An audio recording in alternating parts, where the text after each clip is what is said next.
YouTube test 1 2 3 YouTube.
Test YouTube.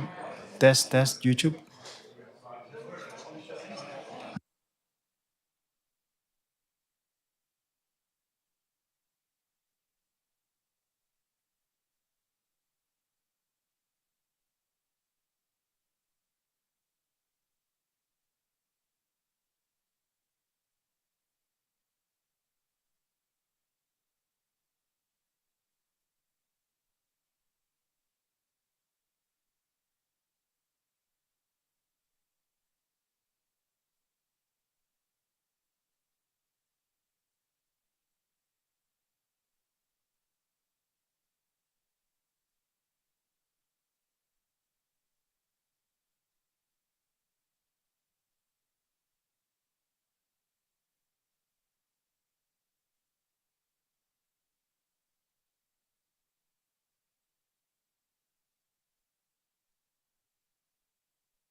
Okay, welcome everyone to our regular meeting of council.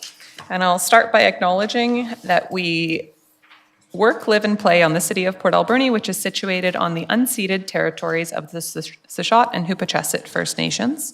We do have an agenda in front of us, and I would like to propose that we add C2 to our delegation list to include a delegation from the toy run. Are there any other items councillors would like to add to the agenda? Councillor Solda. Madam Mayor, I have a notice of motion I would like to add somewhere on the agenda. Sorry, it's to do with a seniors advocacy and group. Thank you. We'll add that as item number 8 under new business. Madam Mayor, you're very echoey. I know, it is echoey.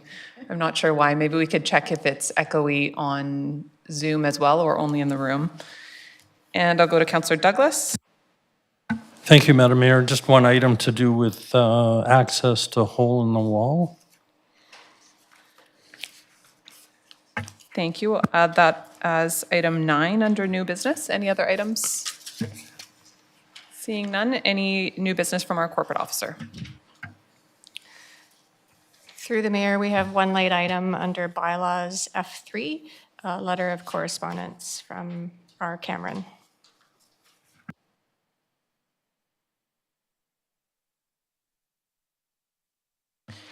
Thank you. We'll add that piece of correspondence as well. Okay, with that, would somebody like to move approval of our agenda with the additions? Moves. Moved by Councillor Mealy, seconded by Councillor Solda. Any comments? Seeing none on the motion, all in favor? Carried, none opposed. And on to adoption of minutes. We have minutes from the special meeting held at noon and the regular meeting of council held at 2 p.m. on February 26, 2024, as well as the special meeting held at 5 p.m. on March 4th, 2024. Move to adopt. Moved to adopt by Councillor Solda, seconded by Councillor Mealy. Any comments on the motion? Councillor Patola. Thank you, Madam Mayor. I have no objection to the motion, except that I wonder why we are approving the minutes from the special meeting, so that being the in-camera meeting, essentially, out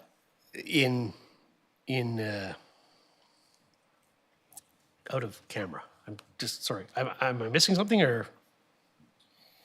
We do always approve the in-camera minutes in a public meeting. However, when you look at those minutes, it is just the first page of the agenda. Thank you. Okay, seeing no more comments on the motion, all in favor? Carried, none opposed. We'll move on to our first delegation, which is the introduction of our Manager of Culture.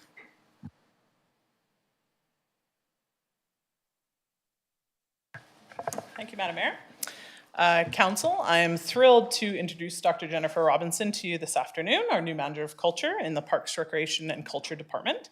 Jennifer completed her PhD in Visual Anthropology and Materiality at the University of Victoria and has been working for more than 15 years in the fields of culture, art, and community engagement. Though she recently relocated from Victoria, Jennifer has worked locally over the past decade with us here in the Alberni Valley with residential school survivors. In addition, Jennifer was the project manager and co-curator of the George Cloutessy traveling exhibit that originated here at the Alberni Valley Museum. I'm very excited to see the contributions that Jennifer will make in our department, and I'm sure she would love to field any questions that council may have. Thank you, welcome. And we are so happy to have you here. And I know this is an exciting new position as it is a new position for the city. And I think we're all looking forward to seeing where it goes. Thank you. Comments from council or any questions? Okay. Okay. Thanks. Yeah. Welcome, thanks. Okay, and with that, we will welcome the Toy Run Society. And sorry, Councillor Patola, do you mind just stating that you're recusing yourself?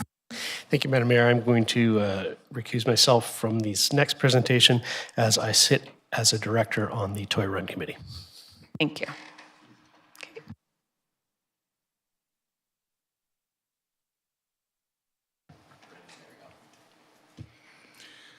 David Rochar, 4545 Argyle Street, Chairman of the Port Alberni Toy Run Society. Mayor, council, staff, and Toy Run supporters, September 14th and 15th will be the 40th anniversary of the Port Alberni Toy Run. What started out as 8 riders delivering toys to the Salvation Army on Christmas Eve in 1985 has now become the largest motorcycle event on Vancouver Island, the biggest toy run in BC, and the biggest fundraiser for children and families in the Alberni Valley. Over the last 39 years, we've raised almost $2 million for local children's charities and family events in Port Alberni. Every hotel room and restaurant seat is filled as thousands of riders come from throughout BC, Alberta, Washington State for our event. The riders love how the people come out and line the route, thanking the riders for what they do for this community. Just this year, we donated thousands of dollars in toys, food, and funds to the Salvation Army, as well as to the ADSS Breakfast Club, ADSS Band, and many different youth athletic programs. We've also established a legacy fund that we contribute to every year, and 10 years ago, we were able to restore pediatric dental services at the West Coast General Hospital, while in years past, we've paid for playground equipment at Williamson Park, Rec Park, Blair Park, Weaver Park, the Harbor Quay, and the Playhouse in the hospital lobby. 30 years ago, when the city was proposing to tear down Glenwood Centre because it needed a new roof and other upgrades, the Port Alberni Toy Run stepped up and donated $25,000 to save the community centre. In past years, much of our funding went to Parks and Recreation to help fund First Night, Easter Bunny Express, Our Town, summer recreation programs, movie nights, Halloween events, and Winter Wonderland. Today, we're being told our funding and assistance is no longer appreciated or wanted. We're being pushed out of First Night, where members spend New Year's Eve preparing Glenwood Centre for free roller skating, hot dogs and popcorn, toy giveaways, and the incredibly popular balloon drop that happens at 9 p.m. According to the report in front of you tonight, or today, the timing of the balloon drop has been a challenge for the city. We have never been told this in more than 20 years we've partnered with the city on this event. In past years, we would pay for the pool and ice rink to be free for kids from 6 to 8 p.m., followed by free roller skating at Glenwood with a band, mock countdown, and balloon drop, all at no cost to the city. It was actually the parks manager at that time, Ron Detzel, who suggested the balloon drop happen at 9 p.m. In this era of cost cutting, why wouldn't the city want to partner with the few remaining community groups who want to help with funding and volunteering at city events? We're also awaiting word on our CIP grant to cover the cost of Glenwood Centre, which we receive every year, but this year we're wondering. In conclusion, we're asking City Council to reject the recommendations from Parks and Recreation being presented to you today and urge Parks and Recreation managers to work with us and not against us. I now ask that Jeff Cook be allowed to speak.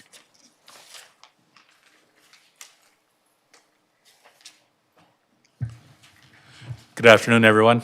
My name is Jeff Cook. I live at 3806 Church Street, Port Alberni, and this is my presentation to City Council. There was a recommendation by City Administration that the first night activities at Glenwood Centre be city-led rather than a collaboration between the city and Port Alberni Toy Run. The rationale is there is confusion on who runs the event. Why would there be confusion on who runs the event? Families are happy that the 3 activity sites at Echo Pool, the Multiplex, and Glenwood Centre are free. No matter who runs or organizes it, a simple statement by the city should clear this up. Another idea would be to display a sponsor banner or poster at the venues. Staff were concerned that the balloon drop was later than families desired. As David said, stated, since its inception, the balloon drop has always been at 9 p.m. based on the Eastern Time Zone countdown. We have not heard one expression of concern from the 150 to 200 people who attend every year that the balloon drop was too late in the evening. Of course, we can always adjust our balloon drop on the City Council's recommendation. Our concern is, as was stated, the events are staggered so families have the option to attend all 3 events. This would leave very limited time to attend Glenwood Centre. If the city takes on a similar format of the toy run, there would be additional costs such as, and I stated in man hours, pickup fencing from the multiplex, 3 man hours, set up fencing at Glenwood, 2 man hours, blown up balloons and set up 4 man hours, prepare the food and serve the food, 15 man hours, taking down the fencing, 2 man hours, return fencing to multiplex, 3 man-hours, clean up the kitchen, 2 man-hours, for a total of 22 man-hours that, I used a conservative estimate of $25 an hour at $550. The food, hot dogs, popcorn, buns, juice, water, and hot chocolate costs $600 for a grand total of $1,150 last year. Please note these are conservative estimates. This is all volunteer hours. The food and supply costs are funded out of the toy run account. In addition, every child receives a toy or a game. In conclusion, like our tagline says, the toy run's number one purpose is, in quotation marks, for the kids. Thank you very much for your attention. And we can entertain comments or questions at this time if you like. Okay, thank you very much. So thanks to both of you for coming into the group here as well. I want to just start by saying that there's absolutely no intent here to disrupt what the Toy Run does for the Toy Run event, and certainly not an intent either to take away what the Toy Run is contributing in volunteers and work for the first night event. I think that the intent of this coming from staff was to look for ways to help support the event, not take one group out of it. But I do see the confusion in how it has come forward. So want to thank you for being here, but I do just want to be really clear that there is no intent to ask the Toy Run to not participate or not lead in that part of the event. So thanks for coming forward. This was a recommendation from a committee of the whole meeting, so nothing has been finalized yet. So as you know, we do have the ability to make changes today. But I think it's just really important to speak to that we very much appreciate all that the Toy Run contributes to the community, and there was certainly not from council or staff an intent to diminish that in any way. So we'll just leave it to council for other questions or comments. Councillor Douglas. Thank you, Madam Mayor. And thank you, Jeff and Dave and everybody that's come here on behalf of your organization. Just while you're here, it'd be nice to just expand a little bit on, a lot of people think the Toy Run means just the Toy Run. But from what I gather, and I don't even know the entire circle of what you do, but it's not about the Toy Run. What you folks do is, you contribute hugely to the community in a number of different ways throughout the year. Is that not correct? Yeah, through Mayor to Councillor Douglas, there's not a single children's charity or family event in the Alberni Valley that we have not contributed to. Just this year alone, Breakfast Club, ADSS Band, various sports groups. We dropped toys off at the Salvation Army, the transition houses, Friendship Center. Everything we do gets spread throughout the community. Not a nickel leaves this community. And certainly the list of things that we have contributed to over the last 39 years would fill up a book.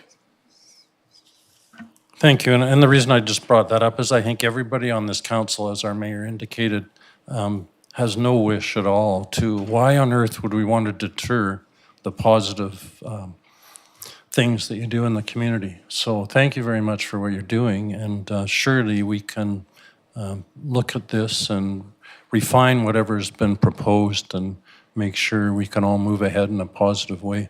Thank you. Thank you. Councillor Solda. And, excuse me, and just because I'm really familiar with the Toy Run because I volunteered for many years ago with the Toy Run during the activities, and also I actually approached the Toy Run to help put money into the park down at the Harbor Key years ago, and they did, and I believe it was $10,000 at that time, and that's many, many years ago. So on a personal note, my husband and I had a heated discussion about it this morning or last night about the Toy Run, and yeah, so I'll leave it at that part. And I just wanted to just say that personally.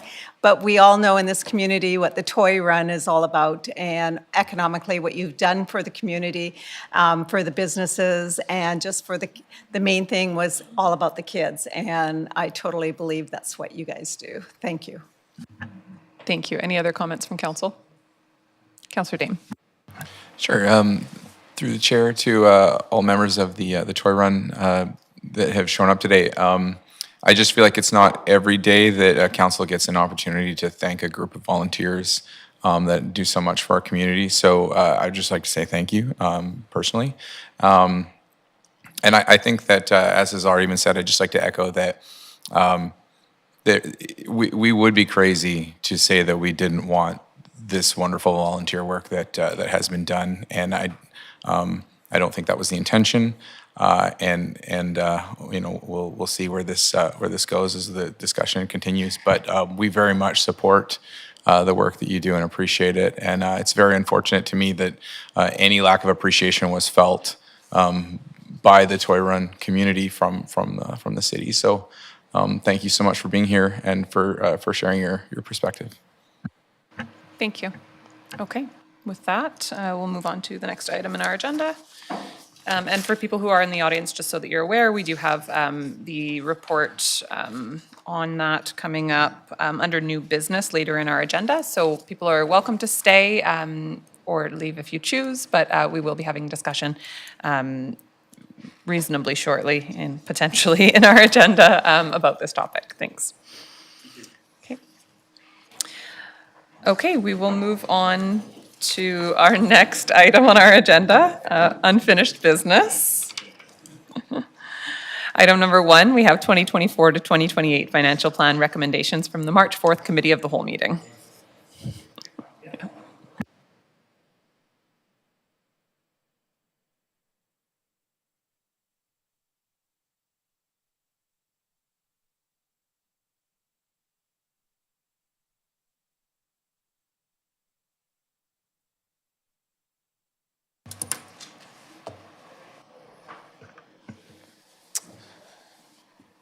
Thank you, Madam Mayor.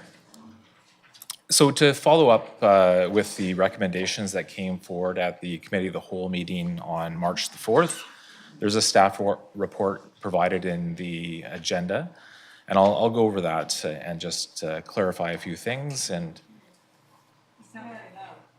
We can hardly hear. It's very echoey, but not very, no actual. looks like it sounds the same. It definitely sounds like it's really quiet over here. Is it? Is that better if I get a little bit closer to it? Okay. We want to hear you loudly. Okay. That's important, thank you. All right. So in front of council today, there was the report that came from the Committee of the Whole meeting on March the 4th. With that, there's a few items that were made as recommendations to council. Now, the financial plan isn't updated with that until council makes the resolution, and that next opportunity will be at the next Committee of the Whole meeting to reflect that. But within the report, the implications of these changes, if council approves, are made. So I'll just walk through the changes that were proposed. So it was the $135,000 that was added to the revenue. That would be included in there. The changing from taxation to using the Canada Community Building Fund for some of the projects that were identified, including the allocated funding for Bird Street paving, and that was totaling $1.188 million. Also, the funding to move the ball field improvements and the cancellation of a few projects, such as the fueling station and McLean's Mill contribution for the year, and the Echo Center table and chairs.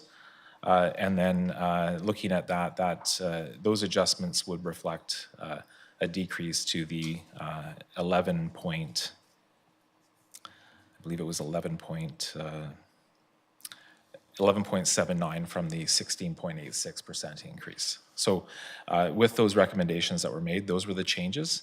But if we continued on with the non-market change dilution in residential, the impact to the single-family residential home would be 9.92%. When reviewing the projects that were acceptable for the Community Canada Community Building Fund, we did seek some clarification. With the Public Works boiler, we need to review and confirm still with the funder to ensure that is an eligible project. And we don't have any information at this time that's conclusive, but it might be possible. But if council is seeking to fund that from another source rather than taxation, for this time, we are making the recommendation that we use the Community Forest Reserve for now until we actually get that confirmation from the grant funder, UBCM. And also the upgrades that were done for City Hall here, that's the other $100,000. We're also making a slight recommendation change to have that come from the Alberni Valley Community Forest Fund because that won't be eligible for the UBCM Canada Community Building Fund. Sorry. So with that, that's the recommended change that staff are making for those two items. We also have an early approval for the solid waste trucks that are identified for purchase in 2025. With that, the purchase of those items have to be actioned this year, with the delay in arrival coming in 2025. But so we do have a quote for those, and we've procured those. We just need to get confirmation that we could move forward and action that purchase. So today, there's a recommendation to have that early approval from council to action the purchase of those two trucks in 2025. Also, the recommendation in the report is for additional funding from the Argyle Street combined sewer overflow mitigation work.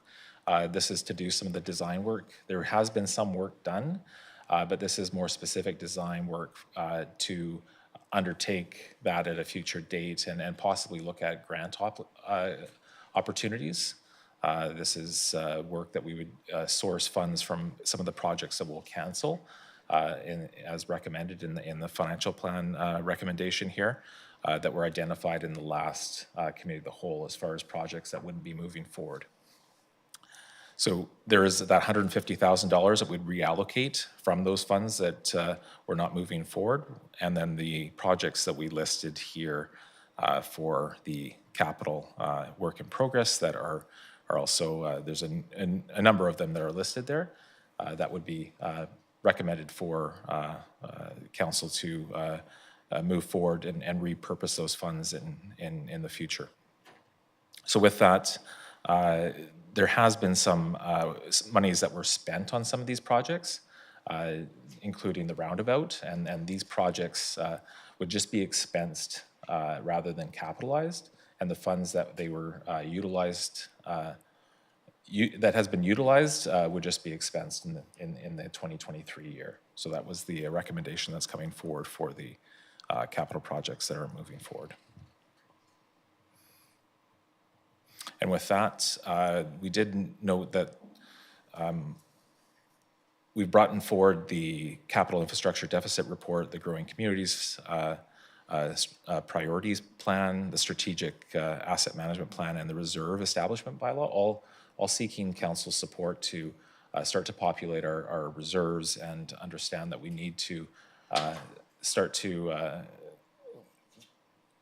make some improvements to our asset management plans. So with that, the current financial plan does not have contributions to reserve for this purpose. So we just wanted to ensure that we highlight that and knowing that we will have that financial gap moving forward, council consider that as we make decisions to amend the financial plan. So with that, I will hand it back over to council for consideration. Thank you, Andrew. Before I go to council questions, I'm just not clear still.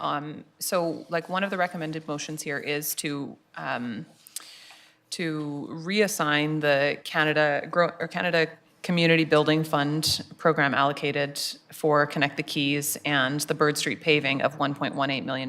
But I'm not clear on what it's being reassigned to, and I don't see that in the motions. Madam Mayor, the reassignment is to, we've moved those funds around so they're not coming from taxation, so we're utilizing the Bird project now for the growing community funds. So we're taking that 800,000 that was assigned for Bird Street, now using the growing community funds, which we can. And the other component was the 380 that also would be used for the growing community funds rather than gas tax. Now, the funding that we had to move from taxation, and there was a number of projects, including the two that I mentioned that were not confirmed as far as eligibility. We have reached out to the grant funder. We have looked at the possibility of using it, and one for sure is the work that would be done here at City Hall for reconfiguration. That would not be eligible, so we'd have to consider another source, and the source that was recommended was the Alberni Valley Community Forest Funds, the same fund that we're using the field improvements funding to source instead of taxation. The $400,000 that has been identified for the Public Works boiler, we're just confirming whether that would meet the criteria for district energy, and that's something that I need to get more information from the manager of facilities to confirm with the grant funder to seek that confirmation that that is eligible. So at this time, we're trying to amend the financial plan to reflect the next committee of the whole, which I might have the information for, but in the end, the third reading of the financial plan needs to reflect what we will be bringing forward for adoption. So it's... I understand all of that. That's only $505,000 roughly of the 1.188 million. So what I'm looking for clarification on is where are the rest of those funds being allocated? Because there's no motions in here that reallocate those funds. However, there is a reflective budget drop, but there's no direction other than from the committee of the whole. My motion that I made is not really captured here because we're not reassigning the projects that are being funded through taxation to a different source. I understand there's two projects that may or may not qualify that we're working on exploring, but that still leaves $600,000 of direction from last committee of the whole that is not captured here. There's no direction being provided in these motions to reassign those to gas tax or another source, which is how we are intending to bring the budget down. Sorry, Madam Mayor, if I could interject. Councilor Petula. Could I, before the director answers that question, which I think is going to be very important, could we recess for a few moments to have this sound figured out? Because I'm getting much echo on my own speaker and yours, Madam Mayor, but it's really hard to hear the Director of Finance speak. Absolutely. Motion to recess? So moved. Okay, moved by Councillor Solda, seconded by Councillor Petula. On the motion, all in favor? Carried. Thank you.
online. So for those of you watching online, glad you can hear us, and we'll try to hear each other. Motion to reconvene. Moved by Councillor Solda, seconded by Councillor Patola. On the motion, all in favor? Carried. Thank you. Back to you, Director of Finance. Thank you, Madam Mayor. There you go. No yelling. So going back to seeking what projects were identified at the last committee of the whole, the network switch replacement, that is something that we cannot use the growing community funds or the gas tax. Let's just leave it at that rather than the Canada Building Fund. We canceled the fueling station. I'm just running down the capital list so it's clear. Next, we looked at the intersection safety. That would be using the gas tax funds. The Third Avenue storm CSOs, that is using gas tax funds. So that's the 380. And then the 150 previously for the intersection safety. The direction provided was the 157 for sports fields upgrading. That was coming from the Alberni Valley Community Forest Reserve. Also City Hall, that was identified as the gas tax funds, but that is not eligible. We'd have to use another alternative. So that's moving to the recommendation, if council supports it, to use the Alberni Valley Community Forest Funds. When we look at the Public Works boiler replacement, that is something that for 4025, that is a project that we believe might be able to be used, but we're going to get confirmation from UBCM for the gas tax utilization. And then I think we just moved the fire hall up into the fire department capital. So those are the items that we identified that we could move around.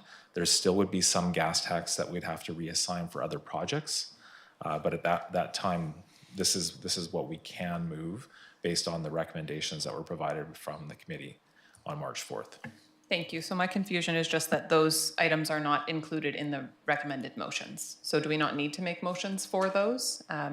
Because it's not updated in the budget and it's not included in our motion. So my confusion is just that I made a motion at a committee of the whole meeting that is not captured in the direction for today.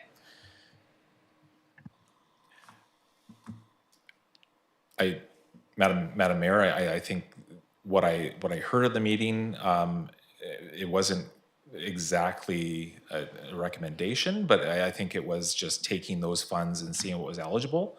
So those are the items that are eligible, and the financial plan will reflect those changes. Okay, so no motion needed today. The financial plan will reflect those changes. I'm not clear on the process because typically we would make a motion to make the change for a funding source. Through the chair, I think with what the Director of Finance is doing is the reassignment of the funds according to the intent of the motion. We aren't doing another reading of the financial plan today, so those changes can be made and then they'll be actually adopted when we make the motion at the third time. If you'd like, we can change the motion to include all the projects and the changes that the Director has identified at this time.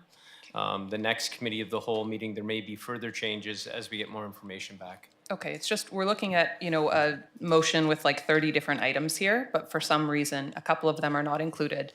Also not included in the report, so there wasn't a mention of which projects are going to be reallocated to gas tax.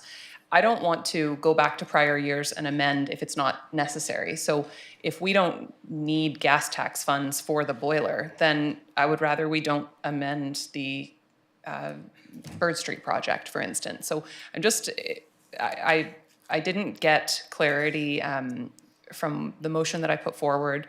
And I guess in looking at the report, it's not clear to me that roughly 11% budget increase now versus 17, does that incorporate in the reallocation of roughly $1.2 million of previously taxation funds that are now gas tax funds, or does it only incorporate in the ones we've made motions for here, or proposed motions for here, which are the boiler and the City Hall improvements. Madam Mayor, the changes that were reflected in that 11.72% or whatever it is reflected in the items that were identified at the Committee of the Whole, no longer coming from taxation, and finding alternate sources for funding those rather than taxation. So that amount reflects the anticipated amount based on those changes from those items that were just spoken to and requested to be changed at the Committee of the Whole. And I apologize for the unclarity on this. Okay, thank you. Councillor Solda. No, Madam Mayor, I'm okay. I'll just pass right now. Okay, Councillor Haggard. I apologize, Andrew, but I need some clarification on these proposed projects and release of unspent funds. I thought some of these projects we were just reallocating, but it says pause and release of unspent funds. So does that mean we're canceling the projects, or I just need clarification on what's happening here. That's on. Madam Mayor, through to Councillor Haggard. When we met with the Director of Infrastructure, we identified these projects as not proceeding. Some work has been done when we look at the welcome sign. We did some study work on that and analysis. When we look at the 10th Avenue roundabout, we are looking at the transportation master plan as far as what size of roundabout we would need. So we're expensing the funding that was spent on those ones and waiting on that. Argyle 1st to 3rd, the CSO, there was some work that was done to analyze a grant application and some study work earlier on, but now we're looking at the study work to design that section. So that hitting pause. And then the remaining funds, these were identified items such as the road network survey that would come from the growing community funds, but we can't support that project through that grant fund. So these are kind of like, and there's some other small expenditures for the other items that one Josephine Force Main design, we reallocated funding in the sewer fund to do that project based on the quote for service that we got from our consultant. So these ones are trying to close up projects that have been sitting for a period of time that the director has identified that wouldn't be moving forward, just so that we don't have it lingering there and not actioning that. So these are all the ones that were recommended from the Director of Infrastructure as far as moving forward, and then the new financial plan will reflect the capital that we see moving forward. And we would like to make sure that we don't have these projects that continue on moving forward, because cost escalation, cost to do the work might differ from what the original intent was. So I think we've been challenged to make sure that we complete the projects that we identify in the year that we identified them to be undertaken, and have that clarity. And with the master plans, we would have that long-term financial plan that identifies that capital and should be, I anticipate that we should have more clarity as far as that long-term financial plan and specific projects. So with that, I know it, we brought forward some last year and this year, but we really tightened up what projects we will be moving forward on, if that helps clarify the issue. Yes, it does. Thank you. I just wanted to make sure that we don't delete capital projects that we need just to lower taxation, because we have a responsibility to complete capital projects. We can't just have our city crumbling. But if it's something that you think that we can delay, you and the Director of Infrastructure, then I'm fine with that. Or if you're looking at other options, I just need some clarification. Thank you. Can I ask another question? Never mind, I'll come back. Councillor Patola. Thank you, Madam Mayor. Following up on Councillor Haggard's question, I'm still confused about whether or not these were projects. So if we look down the list at D1D, the list that the director was previously referring to, are these projects that were previously decided that they would not be actioned physically by the department this year? Or are these projects that we are deciding will not be actioned because we want to save money? We did not make any directions regarding this. So council, this did come to committee of the whole last meeting. However, we did not discuss it at that last meeting. I do note that it was included in the agenda, but not as its own item. So this is not council direction. This is staff bringing forward updates on the current projects. Thank you, Madam Mayor. Let me rephrase that. Pronouns are my downfall. Are these projects that had previously been determined by administration that they are not proceeding this year and therefore do not need funding in this budget? Or are these projects that have been canceled by administration for the purposes of reducing the amount of funding required? Thank you. Director of Finance. Madam Mayor, through to Councillor Patola, there is no reduction for taxation. This is not the intent of this. This is to cancel or pause the projects, understanding that, when I look at the Argyle, the Wallace, and Anderson Road, there was allocations that were in study work that was done for, I think, 180,000 in each year for that work. That was staff doing some work to identify the CSO or other works that didn't proceed, and that's why it's hitting pause. We've had a change in staffing. We've realized there's the master planning that needs to populate our long-term financial plans. So it's not a taxation drop per se. It's just to ensure that the capital projects reflect the long-term plan for the city. So we are going through that transition to get that master plan set up so that we wouldn't have this, uncertainty as far as what projects year to year would have that long-term plan that would be confirmed through council when we bring that forward. So hope that is more helpful. Go ahead. Thank you, Madam Mayor. I think I'm still left with a concern that that activities are being delayed and thus costs will go up. But I'm not sure. What I'm hearing, though, Madam Mayor, is that is as a result not of taxation or the amount of the budget, but more as a result of the master planning process, which then makes me have concerns about the master planning process. But I think I've got that right. Thank you. CAO. Thanks. Maybe through the chair, if I can add a little more. I think some of these projects have been on the capital list for many years and were never completed. Some used some funds to start a design, but it wasn't seen as the priority in that year. There's in administrations, we don't want them to be on the list if we aren't actioning them. So we wouldn't want them to be on the list and have public or council believe that we're actioning an item where we may not. And then when we get the master plan result and it lays out a 5 to 10 year capital plan, we want to make sure we're putting the money where it's going to make the most difference for the community.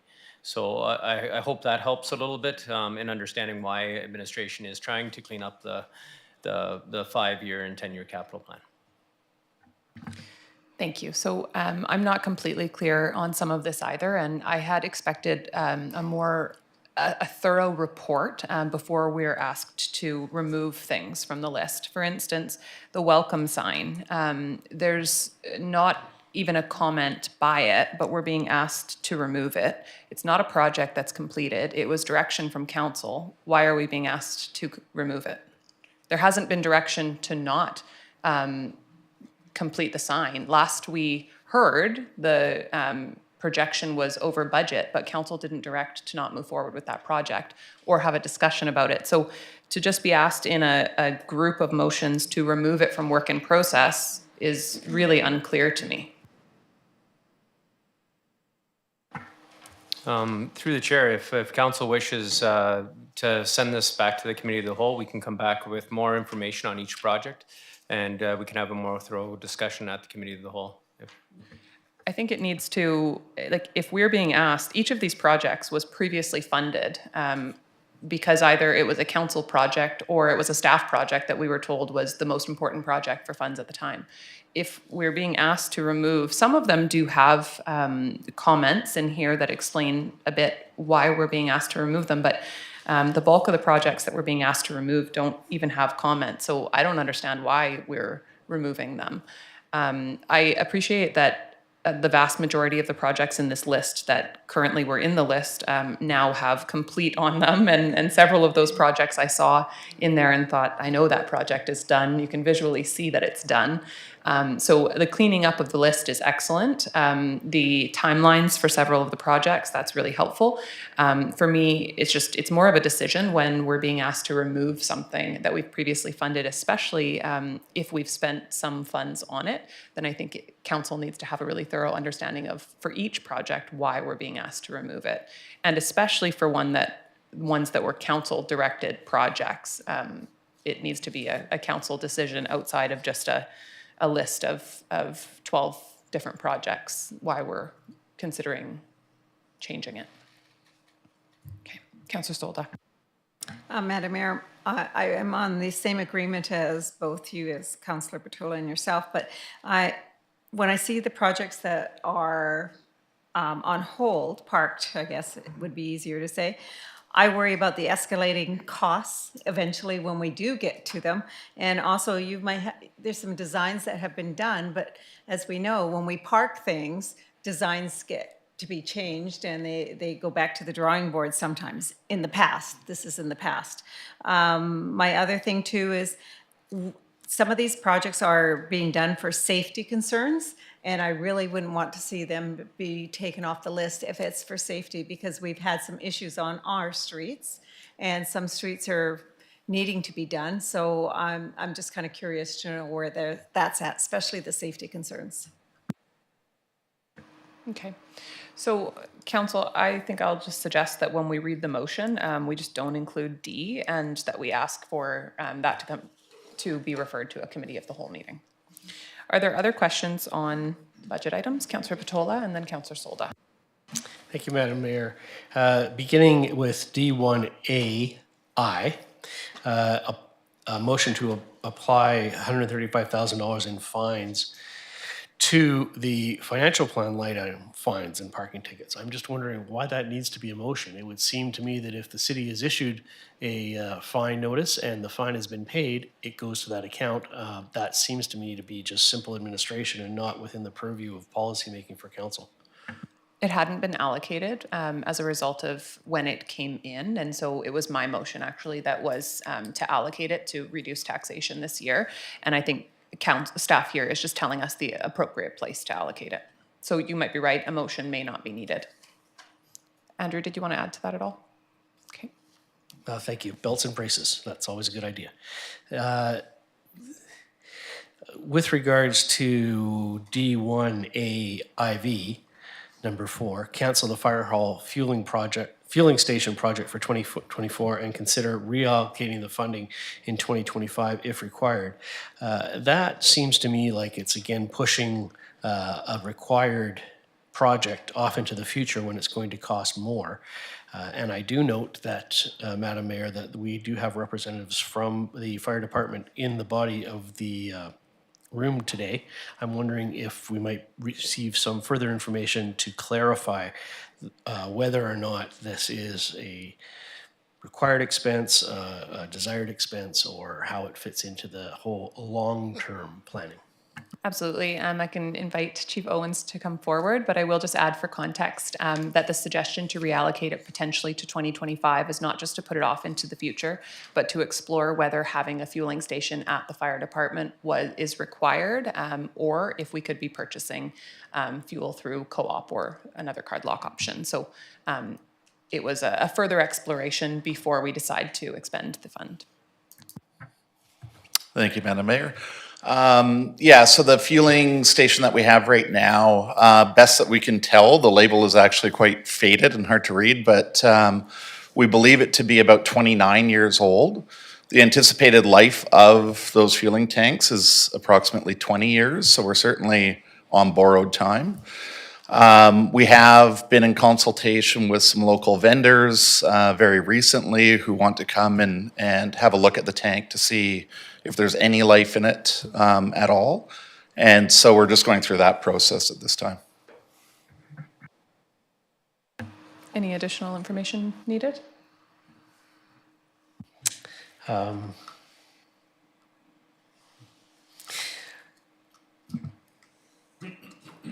I guess this is a situation, Madam Mayor, where we just don't have enough information at the current time to make an accurate decision.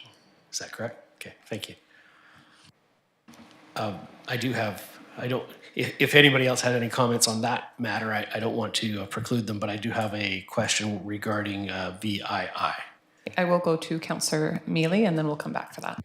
Thank you, Madam Mayor. I was actually questioning the process a bit. And I apologize, I thought we were going to go through this one by one and then we would get into it for each motion. But what I would like to say is, in talking to some local truck drivers in town who have reached out to me about the fueling station, the time to turnaround time to go get fuel is the question mark. I've got some guys here saying it could take 35-minute turnaround time to fuel a truck. Well, I mean, is that part of the discussion as well then? Because obviously we want to have fuel in the fire trucks ready to go at all times. And if they're in the middle of two calls, one out on the west coast, going out to the west coast, one here, and then they have to stop for fuel, but there's something else going on in town, a structure fire that they need to get to, then that's going to be a time where you can't really put a value on that. So I just want to put that out there, Madam Mayor, that I would like a little more information, especially what we're looking at in time-wise of what it takes now to put fuel in our trucks and have them ready, and what it's going to take if we don't have that there.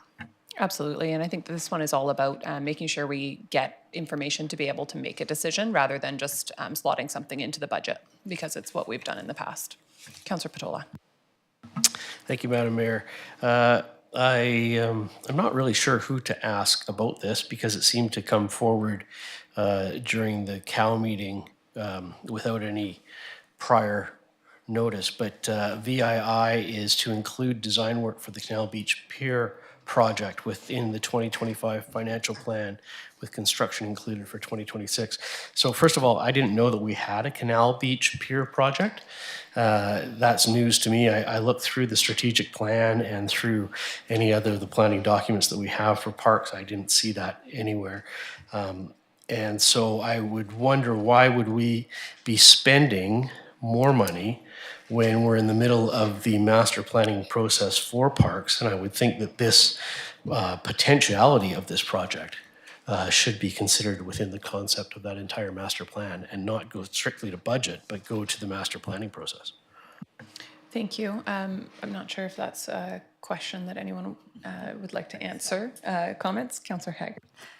I also had that concern written down, Councillor Patola, and my motion was going to be that I'd like to postpone these motions regarding the Canal Beach Pier until after we do our strategic plan review, because you're correct, it was not in our strategic plan. So I'm not comfortable adding this in until I know where we are with our current projects that are in our strategic plan, that were identified in our strategic planning session. And we may not have the capacity to add this in at this time, but I don't want to include it in our budget until we have further information. Thank you. So all the motions that are written here can be changed, can be read, can be not read.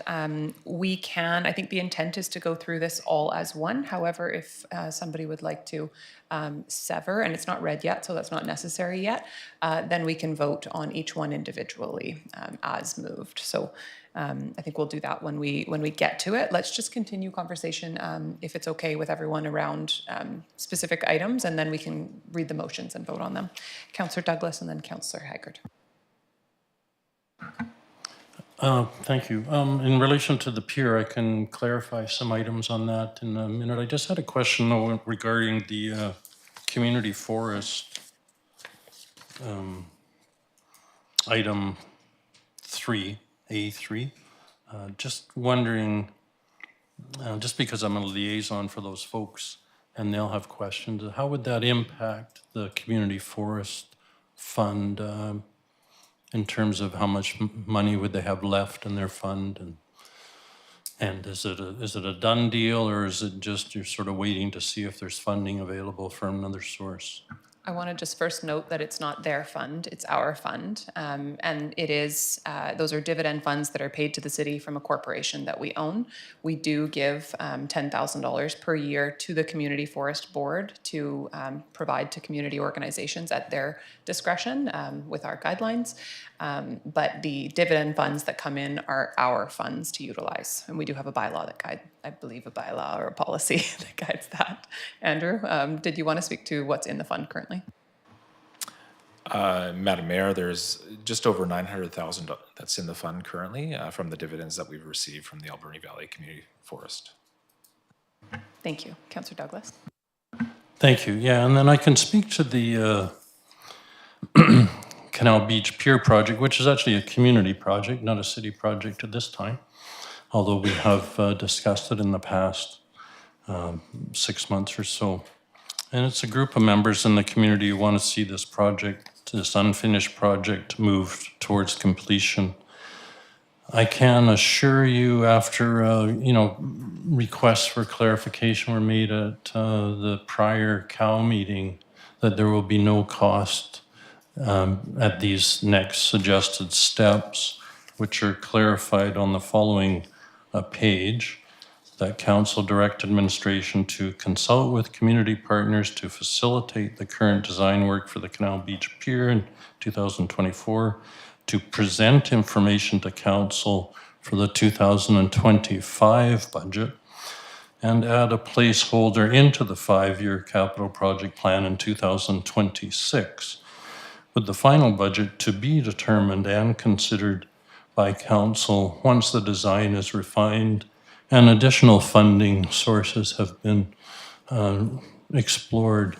So the concept behind it is really just to get it onto the paper for 2025, and then possibly, hopefully, be constructed in 2026. But the whole thing is dependent upon arriving at a cost figure, which through some of the community volunteers, one of them being our former city manager and engineer who has volunteered, as well as the former previous engineering firm which did the original design work on this unfinished project.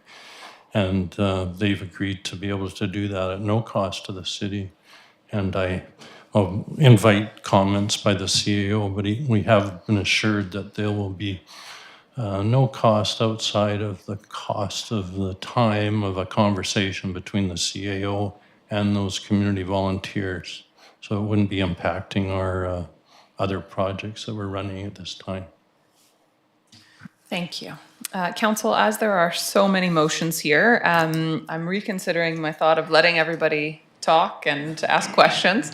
And I think that we should read the motions one by one. And I think I'll just get, rather than reading the whole thing out because we might change the end, I'll just get Councillor Mealy probably to read each one on its own. So we'll start with Councillor Mealy on item A1. Alrighty, Madam Mayor. So the motion will be that council amend the City of Port Alberni 2024-2028 financial plan bylaw number 5097-2024 as follows. The first one is apply the $135,000 in fines received by bylaw to financial plan line item 15210, fines and parking tickets. Thank you. Moved by Councillor Mealy, seconded by Councillor Dame. Seeing no more comments on the motion, all in favor? Carried, none opposed. If you want to continue. Thank you, Madam Mayor. The next one is direct a prior year budget amendment to reassign the Canada Community Building Fund program allocated for the Connect the Keys Pathway project and the Bird Street paving project totaling $1.188 million from the Growing Communities Fund. Thank you. Moved by Councillor Mealy, seconded by Councillor Solda. Any comments or thoughts on this one? Councillor Mealy. Just really quickly, so if this goes forward, we are looking to, and just for the people who are watching at home, Bird Street will be paved this year then? Is that the correct assumption? Well, this actually doesn't affect that whatsoever. Bird Street is a last year approved project, and so this is just reallocating the funding source for that project. It still will proceed on whatever schedule it is currently scheduled for. So this is actually no change to the project. It's just a change to free up gas tax funds and utilize the community building funds. Those are the same funds. If I may, Madam Mayor, and again, thank you again for all the recommendations from the last meeting. We really do appreciate that. When is it scheduled? Then may I ask through you to staff, just for the public, as we all get comments about Bird Street. Thanks for the question. Through the chair, I don't have the exact schedule on it. I know the design's almost complete and will be tendered as soon as it is complete. Thank you. Any other questions on that? Okay, seeing none on the motion, all in favor. Carried, none opposed. And if you want to continue with the next one. Thank you, Madam Mayor. Next up is Fund $157,500 for ball field improvements from the Alberni Valley Community Forest Reserve. Thank you. Moved by Councillor Mealy, seconded by Councillor Solda. Any comments on that one? Seeing none on the motion, all in favor. Carried, none opposed. Next one on the list, Madam Mayor, is cancel the Fire Hall Fueling Station project for 2024 and consider reallocating the funding in 2025 if required, and further, that staff explore alternative fueling options. Thank you. Moved by Councillor Mealy. Is there seconded by Councillor Patola? Any further comments on this one? Councillor Mealy. So, Madam Mayor, if we're going to wait for further information on this, and I know I made the motion, but would this be much better suited to go back to the committee of the whole as well?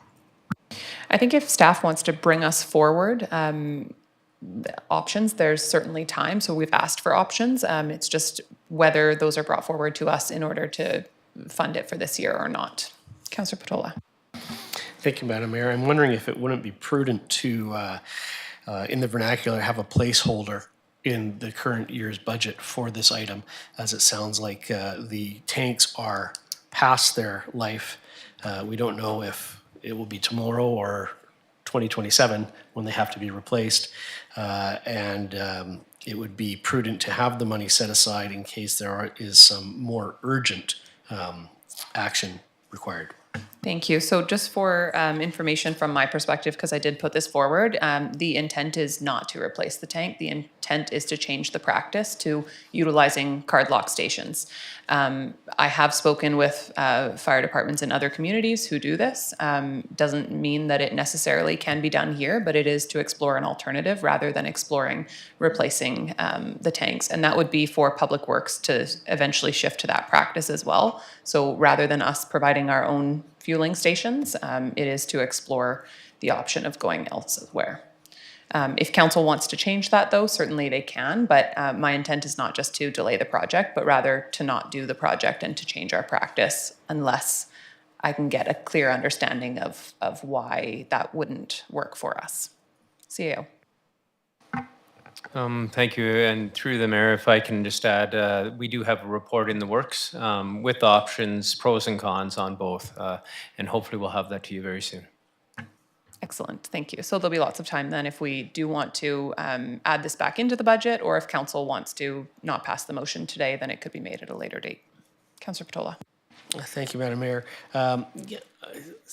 Seems that the report in the works, I'm not sure when that's going to be available, and if it is available prior to finishing the budget, then perhaps we could just adjourn this. But concerned that your worship has a motion based on information that you have that's probably in this report that we will all have soon enough, but we're not all operating on the same playing field, as it were, at the moment. So I'm not comfortable moving this out of the budget at this point in time without having that same basis of understanding. Now, I should say, I've been in a fire department that's operated on card lock, and it works very well. Yeah, and I will just say that I don't have any information that any member of council doesn't. This is my own initiative. I spoke with other fire departments. I saw an expense in our budget that I questioned and brought forward exploring an alternative plan. So I don't have any information that council doesn't have beyond just my own research at this point. Okay, other comments? Okay, on the motion then, all in favor? Opposed? Motion passed. Thank you. And of course, can still change prior to the end of budget period. We'll go to Councillor Mealy. Thank you, Madam Mayor. The next one up is remove the $30,000 in capital funding for McLean Mill National Historic Site. Thank you. Moved by Councillor Mealy, seconded by Councillor Solda. Any comments on this one? Councillor Mealy. Definitely, Madam Mayor. So I guess the question is, how will this affect the McLean Mill operation on the other side for the Industrial Heritage Society? We haven't had a chat with them, I'm going to assume, or has staff even talked to them on what taking $30,000 out would do? Well, the Industrial Heritage Society wouldn't be involved in this budget because they don't manage the McLean Mill site. The Chamber, and the Chamber isn't involved in managing the historic site, only the non-historic components.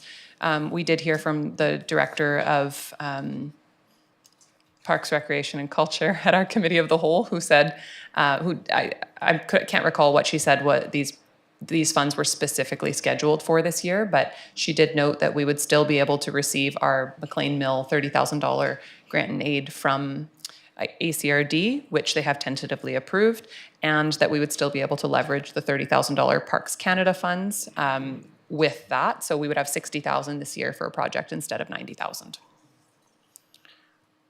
Any other comments? Seeing none, on the motion, all in favor? Opposed? Carried. Thank you. And if you want to continue on, Councillor Mealy. Yes, indeed, Madam Mayor. Next one up is move the Echo Center table and chair project to 2025. Thank you. Moved by Councillor Mealy, seconded by Councillor Solda. Comments? Councillor Patola. Sorry, I was looking at Councillor Haggard, but I guess I'd be interested in more information on this. Chairs and tables might seem as incidental expenses, but given the wide amount of use that the Echo Center has, and having been involved in the replacement of tables at the Gyro Center, I know they can be quite expensive and are only also another thing that's going up. So I would prefer to have this spent this year instead of costing more next year. Thank you. Councillor Haggard. Thank you, Madam Mayor. The city does generate revenues from Echo Center by weddings and special events in which the chairs and tables are used. So I think because of that reason, I would like to keep them nice and updated. And the Director of Parks and Recreation and Culture did state that they were at the end of their life. So I don't want to keep pushing things off till next year because I'm feeling next year is going to be just as difficult tax year as this year. But I do have a suggestion, if I may. If I'm correct, and I could be wrong, Andrew, please correct me if I'm wrong, but the Community Forest Fund is supposed to be for the good of the community, and that's what we use the funds for. So I'm wondering if you could put the table and chairs, take them out of the Community Forest Fund. There's also just under $34,000 for the stereo system for the multiplex. And also the train station water tower for $15,000. If you take those three items out of the Community Forest Fund, because they're all for the benefit of the community. Thank you. I think that's a fantastic suggestion. I will just first speak against the tables and chairs, and I know that it's a really minor item. However, I think that we replace things quicker here than other organizations do. When I asked the Director of Parks, Recreation and Culture about the condition of the tables and chairs, I certainly didn't get the impression that it was an urgent repair, but rather a nice to have. When we have a 17% budget increase being proposed, I think a nice to have can be pushed out into the future. I think maybe, our fire trucks are a great example. We used to replace fire trucks on 25-year timelines, and we pushed them to 30 years, and we maintained them. Not all of our fire trucks, but a good percentage of our fire trucks, we've extended the life in order to make them more affordable. I think this is a very small item, but it was one that I looked at and thought in a 17% budget year, this is not an item to move forward with. So, I did not get the impression that those tables and chairs couldn't last a few more years potentially. And to me, it just didn't seem like a priority to replace something that is working fine. That said, I'm not offended if council moves to proceed with it. I would just like us, wherever possible, to look at if our expenses are critical or if we are just replacing them because this is the timeline we normally replace things on. And I think fire trucks being a much larger example of that and a much more impactful example of that. But I think we did really good work there quite a few years ago when that practice was changed and we started extending the life and therefore saved quite a bit of money. And I think the other suggestions around moving those items to the Community Forest Fund are fantastic. Councillor Patola. Thank you, Madam Mayor. I have to agree with all of your comments. Certainly that is what I understand to be the purpose of the master planning process, is to identify lifespans accurately and then apply repairs so that we can extend those lifespans. So if this truly is just a nice to have item, I wouldn't want to replace them if we can get more life out of them. Although I guess just tangentially, I would comment that this topic itself, this item itself, as well as the fueling station at the fire hall item, might be good examples of why the past practice of having directors present their department budgets is one we might want to revisit, so we get a better understanding of what our required expenses as opposed to just what the numbers say through Director McGifford. Thank you. Thank you. Okay, Council, so there is a motion currently to move this to 2025. If Council would like to make any amendments, those could be proposed, and if not, we could take new items on, or new motions on new changes after we get through the list that's written, and I've got a couple as well. Councillor Haggard. Can I make an amendment to this motion that we take the $14,850 from the Community Forest Fund? Thank you. And so the amendment would be, are you amending the timeline though? Because it is currently, the motion is to move Echo Center Tables and Chairs project to 2025. Yes, for this year. Okay, thank you. Is there a seconder for the motion? Seconded by Councillor Patola. Comments? Just clarification, the motion is to move the Echo Center Table and Chair project to 2025? That was the motion, and there is an amendment to move it to to keep it in 2024 and fund it from the Community Forest Reserve. Okay, everyone clear? Councillor Dame. Thank you, Madam Mayor. I would tend to agree with you that if this is not something that is imperative to be done this year, that we certainly could postpone it, and that's what I'll be supporting. So I won't be supporting the amendment. Thank you. Councillor Douglas. And thank you. I was present when you discussed that and got the same impression that it's something that we can well do with waiting a further year on. Thank you. Okay, seeing no further comments on the amendment. All in favor? Opposed? Motion or amendment defeated. And on the main motion, which is to move the project to 2025, I will make an amendment and fund it from the Community Forest Reserve. Is there a seconder for that amendment? Seconded by Councillor Solda, and that is still to do it in 2025, but to fund it from the Community Forest Reserve. And I agree, for projects that are of greater value to the whole Alberni Valley, we should be at least considering that reserve in the future. Okay, on the amendment, all in favor? Carried, none opposed, and on the motion as amended, which is to do the project in 2025 with funds from the Community Forest Reserve, for clarity. On the amended motion, all in favor? Carried, none opposed. Thank you. Councillor Mealy. Thank you, Madam Mayor. Next one up is include design work for Canal Beach Pier project within the 2025 financial plan with construction included for 2026. Thank you. Is there a seconder? Oh. Okay. I'll second so that it can be discussed. Councillor Douglas and then Councillor Haggard. Thank you. I've really spoken to it already. If there's any questions, I'd be happy to answer them.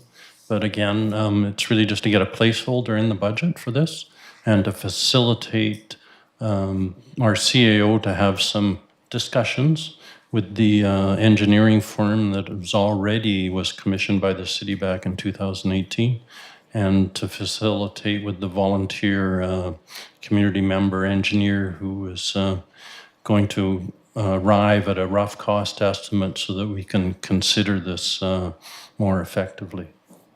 Thank you. Councillor Haggard. I would like to make a motion to postpone this until after council does our strategic plan review.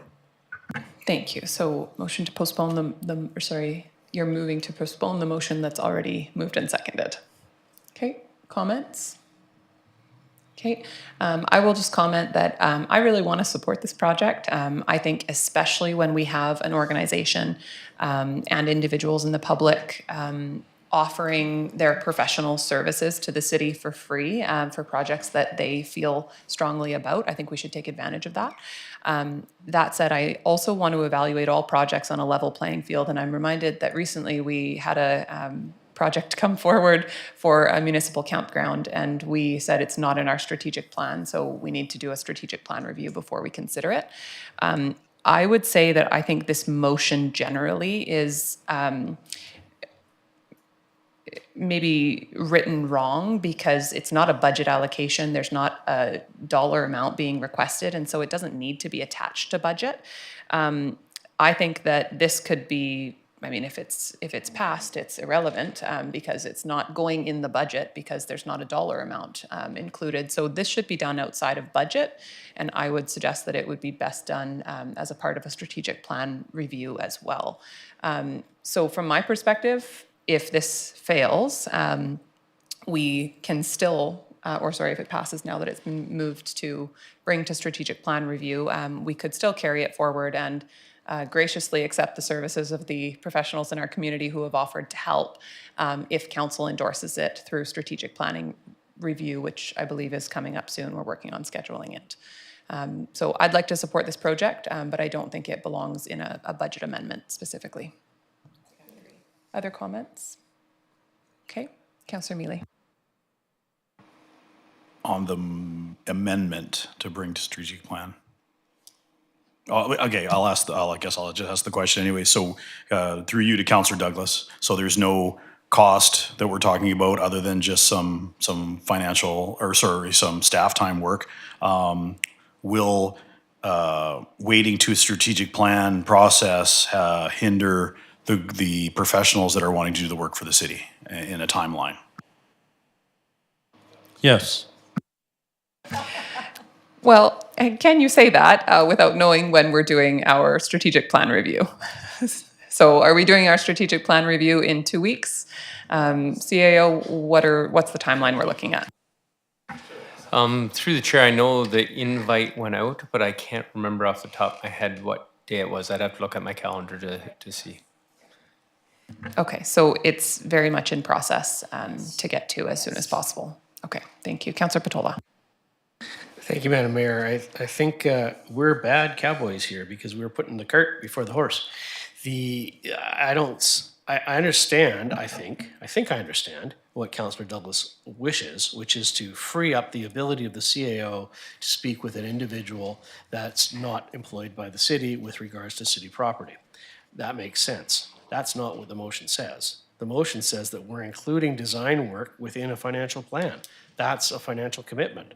Whether or not it's funded or not, it's still a financial commitment. So if the motion was to say, again, not necessary to be part of the budget process, but whenever it's made, that there be direction from council that administration communicate with members of the community on a community project, that might be supportable. But this motion, the way it's worded, leaves the implication that the project has been approved when we know nothing about it. Thank you. Okay, so we have a motion to postpone to strategic planning review. Councillor Dame. Thank you, Madam Mayor. I just looked up the email with the invite, and June 17th is the proposed date for the. Thank you for that. Okay, on the motion to postpone this, all in favor? Opposed? Motion carried. Thank you. Okay, Councillor Haggard, did you want to just make motions to give direction to the 2 additional items that you spoke to for Community Forest Reserve? Yes, thank you, Madam Mayor. Do you want them separately or together? Okay. I'd like to move that the multiplex stereo system in the amount of $33,800 and this train station water tower structure in the amount of $15,000 be taken out of taxation and be taken out of the Community Forest Reserve Fund. Thank you. Moved by Councillor Haggard, seconded by Councillor Solda. Any comments? Seeing none on the motion, all in favor? Carried, none opposed. And I will move that intersection safety upgrades for $150,000 and CSO Third Avenue storm projects for $380,000 be moved from funding for taxation into gas tax, or being funded by gas tax funding. Moved by myself, seconded by Councillor Solda, and I know that's in the works already from last one, but just for clarity from my own peace of mind, following things through. On the motion, all in favor? Carried, none opposed. Any other items of change before we get to the next section here? Councillor Dame. Thank you. I'm not sure if I have the timing of this exactly correct. Maybe we want to leave this till the end, but of the financial discussion here. I've sort of lost. No, we are. Okay. So during the Director of Finance's report, he mentioned that, if I understand correctly, that we do not currently have any contributions to the asset management reserve in this year's budget. Is that correct? I find that somewhat concerning. I think it's tempting to support as low a tax increase as possible, which at this point appears to be potentially sitting around a 9% once adjusted for the non-market change. I think that the most responsible, personally, I think the most responsible action that we could do at this time is to make some contribution to that reserve. I think it's important that we remember that we need to balance the short-term needs and financial concerns of our residents with the long-term needs of the community in order to avoid more severe cost increases in the future. So given that, I would like to move for Council's consideration that we direct that the BC assessment non-market change go towards the asset management reserve. Thank you. Is there a seconder? Thank you. Seconded by Councillor Solda. So just for clarity, are you directing all the non-market change or the non-market change within specific classes? Within the residential class. So there's, I believe there's residential, light industrial, and business that have reasonably significant non-market change totaling over $500,000. So just the residential or the other two classes as well? I'm not sure. I'm open to maybe we can ask discussion on that, Director of actually. Finance for additional Sure. information if he Yeah. wants to speak to it so that we can discuss. Yeah, so when we talk about just referring to the 500 and the 35,000 or 33,000, that was based on a 16.86% increase if we kept everything the same. So that lowers, I'd have to recalculate that. And probably about half of that would be from the residential class with that higher amount at that time. So should be reflective of half of whatever that is. I'd have to recalculate that. That was a discussion that we were anticipating with the tax rates bylaw coming forward and showing that non-market change. So that would be a shift, because if we talk about the 9.9%, that includes the non-market change. So whatever percentage we are at as far as a budget increase, that would be the increase that the residential class would see, because that non-market change is no longer diluting the tax impact for the year. Thank you for that clarity. So we would be at roughly an 11% budget increase still if we were to reallocate the non-market change of the residential class. Could I get clarity on the 11% roughly to 9%, recognizing that these are rounded numbers and not 100% accurate numbers? Is that only reallocating the residential non-market change, or is that shifting light industrial and business non-market change to the residential class as well? Madam Mayor, that would have been just the residential class only, not making any change to business or light industry. Thank you. Councillor Dame. Thanks for that clarification. Then my intent was from residential class only. Thank you. Okay. Other comments? Councillor Haggard. You always look over on that side of the room. Shaking my head constantly, I feel like. I just want to say I agree with Councillor Dame 100%. We have a responsibility to ensure that the next generations following us are not left with crumbled buildings, that they have some funding to ensure that they have proper infrastructure moving forward. So I agree 100%. We need to contribute to that fund. Thank you. I have opinions also. So I think that this is a great motion to come forward. I would be more likely to support it if it was leaving the residential non-market change in the residential class to bring the residential tax increase down, and allocating the light industrial and business non-market change to this reserve. I think that this has been a very hard year. 9% is still crazy for a tax increase. And this has been a very hard year with inflation and several other factors all hitting residents at the same time. And my goal is to bring the residential increase down as much as possible. I think that going forward, we might want to consider allocating all non-market change to every year, maybe creating a policy that obviously could be changed by councils each year, but that the standard practice would be to allocate 100% of non-market change to that reserve so that we can begin to build up the requirements to improve our infrastructure going forward long term. That said, the reason that I don't support that this year is that significant tax increase that we're looking at. And I agree that in some areas it may not improve still, like next year may be a hard budget year as well. We have a lot of work to do on that 2025 budget before we really have an idea of where it's going to be at. However, we were given approximately $5.5 million from the provincial government last year in order to ease the tax burden for residents over the next, I believe, 5 years. So what I see is that we're doing that this year. We're utilizing reserve funds that we were given by the provincial government for this purpose to be able to continue to do asset work that is really important asset work while not having to do it all from taxation. So I think the fact that we have those funds from the province in the Growing Communities Fund, not the Community Building Fund. They should give clearer names to these funds that they give us.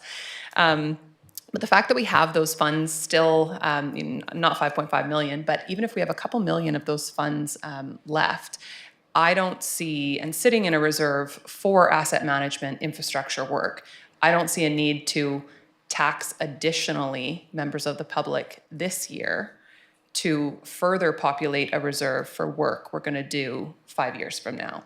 So I think it's a great thought to use non-market change to populate an asset management reserve. I note that we have not cut infrastructure projects from our budget this year, even though it is a difficult budget year. However, I think the fact that we have those growing community funds alleviates us from the need this year to further tax, to put money in a reserve for work that's going to be done later.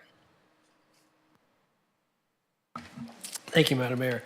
This is an interesting theoretical discussion because it depends upon the level of trust that the council puts in the taxpayer. What we're discussing is whether or not we should save for future expenses. That is a given. We should. The question that we're asking is whether or not council should be doing the saving or whether we trust the taxpayer to do the saving. At the end of the day, the taxpayer is still paying. They're still paying the same amount, whether it's this year and it's held in trust or whether it's next year and it comes out of what hopefully they save themselves. From an economic point of view, my preference is that we leave the funds in the pocket of the taxpayer so that it generates economic activity whilst waiting for the required spending. Having said that, in reality, that rarely works because that means we have no savings, we don't have an IRF fund, we don't have anything, and we just simply tell taxpayers that willy-nilly almost. One year your taxes are going up 1% and the next year your taxes are going up 50%, which does not assist the taxpayers in having a smooth financial economic plan themselves. So having said that, I want to be known that I put my trust in the taxpayers, but I also don't wish to overburden them with the financial planning obligations of the city themselves. And I would thus make a motion to amend Councillor Dame's motion to include all of the non-market change. Thank you. Is there a seconder? Seconded by Councillor Douglas. Thank you. Comments? Councillor Dame. Thank you, Madam Mayor. Through you to the Director of Finance, how would that roughly change the tax increase if we were to add all the non-market change? And sorry to put you on the spot for that. If you need to, yeah.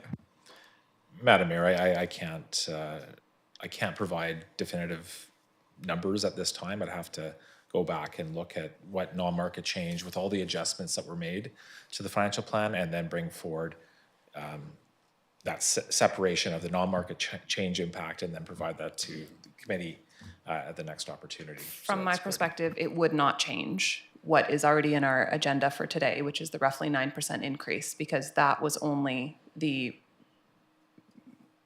oh, sorry, we would still be removing that. It wouldn't change further than what Councillor Dame's motion already was. So it would be the roughly 11%, because the changes we've made to date, suggested changes, brought the budget down to approximately 11% increase. The non-market change of just the residential class brought it down to a further 9%. If we now remove that, we're back to 11%. And then the light industrial and business non-market change was not assigned yet, because that would be done during the tax rate discussions. So we would be at roughly 11%, unless I'm misunderstanding the process. Madam Mayor, there's also the changes to sourcing a few other projects from the Alberni Valley Community Forest. So it could be around, that 11% still. Okay, thank you. Councillor Solda. So, Madam Mayor, I liked your first idea, and I like the idea about the light industry and giving back the residential theirs. So that's what I would support instead of the whole picture. And I still like the idea of giving the residents back. Thank you. Councillor Haggard. That's exactly what I was going to say, Councillor Soul. I think the residents should be having their non-market change back. And I was going to ask Councillor Dame if he would be amenable to that, but we put the non-market change in light industry, small business towards the asset management fund. Thank you. Councillor Douglas. Just to make it a little more interesting, and also to clarify, because the conversation's going around a little bit here. So if we go with what Councillor Dame suggested, from what I understand, the residential rate would be decreased to roughly 9%? No. 11. 11. Okay. If we go with Councillor Patola suggested, would the residential increase be decreased? No, 11. 11, okay. And then the other question I had was, we haven't discussed taxation of heavy industry at all. And is there an option there, if we're talking about the different levels of taxation, why aren't we also discussing taxation of heavy industry and use the taxation that is paid by business, light industry, and heavy industry to decrease the taxation of the residential citizens? Thank you. I think because we are somewhat ahead of ourselves in this discussion, and non-market change typically would be technically applied and reviewed at the tax rate discussion. So this is preempting that a bit, which is fine. There still is, so that the non-market change could be discussed now, and tax rates and the split of taxation could still be discussed at the tax rate part of the process.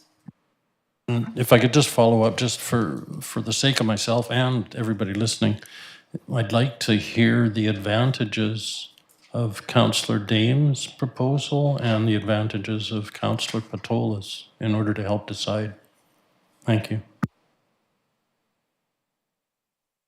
Thank you.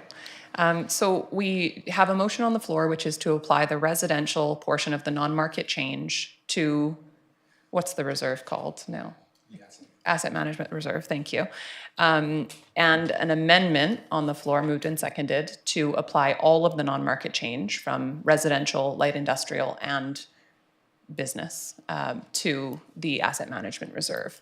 I'm going to vote against the amendment, and I just want to say that I think how it was summarized by Councillor Patola typically would be correct. However, I see this year as a different year because we have the Growing Communities Fund. When we received the Growing Communities Fund, it was to level taxation while still being able to do our work. That was given to us by the provincial government, and I see those funds as our contribution to the asset management work that needs to be done over the next, at least this year, possibly future years. I agree completely. We need to be populating our reserves for future work. The Equipment Replacement Reserve Fund was not funded fully in a couple of years previously and is being funded fully this year for the projects that need it. So we are making contributions where we typically would on the basis that we typically would to that reserve. I just am a believer that this year it doesn't make sense to assign additional funds that could be used to reduce residential taxation to an asset management fund, only because we have the Growing Communities Fund. So I'm going to vote against the amendment, and then I will make a different amendment. Any further comments on this amendment? Seeing none, then on the amendment, all in favor? Opposed? Amendment defeated. So I'm going to move an amendment that we apply the residential non-market change within the residential class, and that we apply the light industrial and business non-market change to the asset management reserve. Thank you. Seconded by Councillor Solda. Further comments? Councillor Mealy. Thank you, Madam Mayor. I do appreciate it. So since we are going to talk about this again in the tax bylaw, will this be reflected in that discussion at the upcoming so we can have a full, clear, on-paper view on how this looks? Thank you. Andrew, could you speak to if at the next committee of the whole meeting, which I think is our next opportunity to talk about budget, we would have, first of all, a picture of where we're at in terms of percentage, but also the report on tax classes. Madam Mayor, yes, we can have just the breakdown of the taxes. It was on the Committee of the Whole report, and it was seeking kind of the direction that council would like to go. Some different approaches, so I think I've heard what I need to present in the report and display that and show the different impact depending on the situation. And yeah, I'll do that. It's just making different tables so that council will understand that. Thank you. So Thanks. many different tables. Thank you. I think this is a really important topic, and not only the asset management piece of it, but the taxation split. I know that I had previously felt that that heavy industry should have a tax increase and should be paying a larger percentage of our budget. However, I'm certainly not convinced that this year is the time to make that change as a result of the challenges that we know are going on in the industry, and how important that roughly $7 million in taxation is for us to receive, plus the 300 jobs that are provided as well. So I think it's all a part of the discussion, but I think we want to make sure that we have a thoughtful discussion about tax classes and splits. And the more tables we can have, the better when we have that discussion, as it is complicated and there's obviously, as people know, a lot of history around how those classes have shifted over time. Councillor Solda. So the motion on the floor, Madam Mayor. So Councillor Douglas neglected to ask if your motion would bring the residence taxes down to 9% or under 11%. Yes, so the amendment, as I've presented it, would bring us back to that roughly 9%. And again, very general, because I know those numbers are not exactly correct, but from 11 to the roughly 9. Thank you. Okay, seeing no more comments on the amendment, all in favor? Opposed?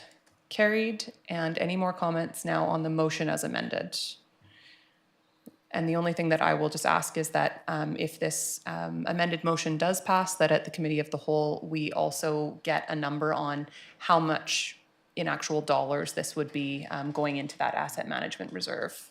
I'm going to guess around 200,000, but in that range. It would be interesting to know exactly. On the motion as amended, all in favor? Carried, none opposed. Thank you.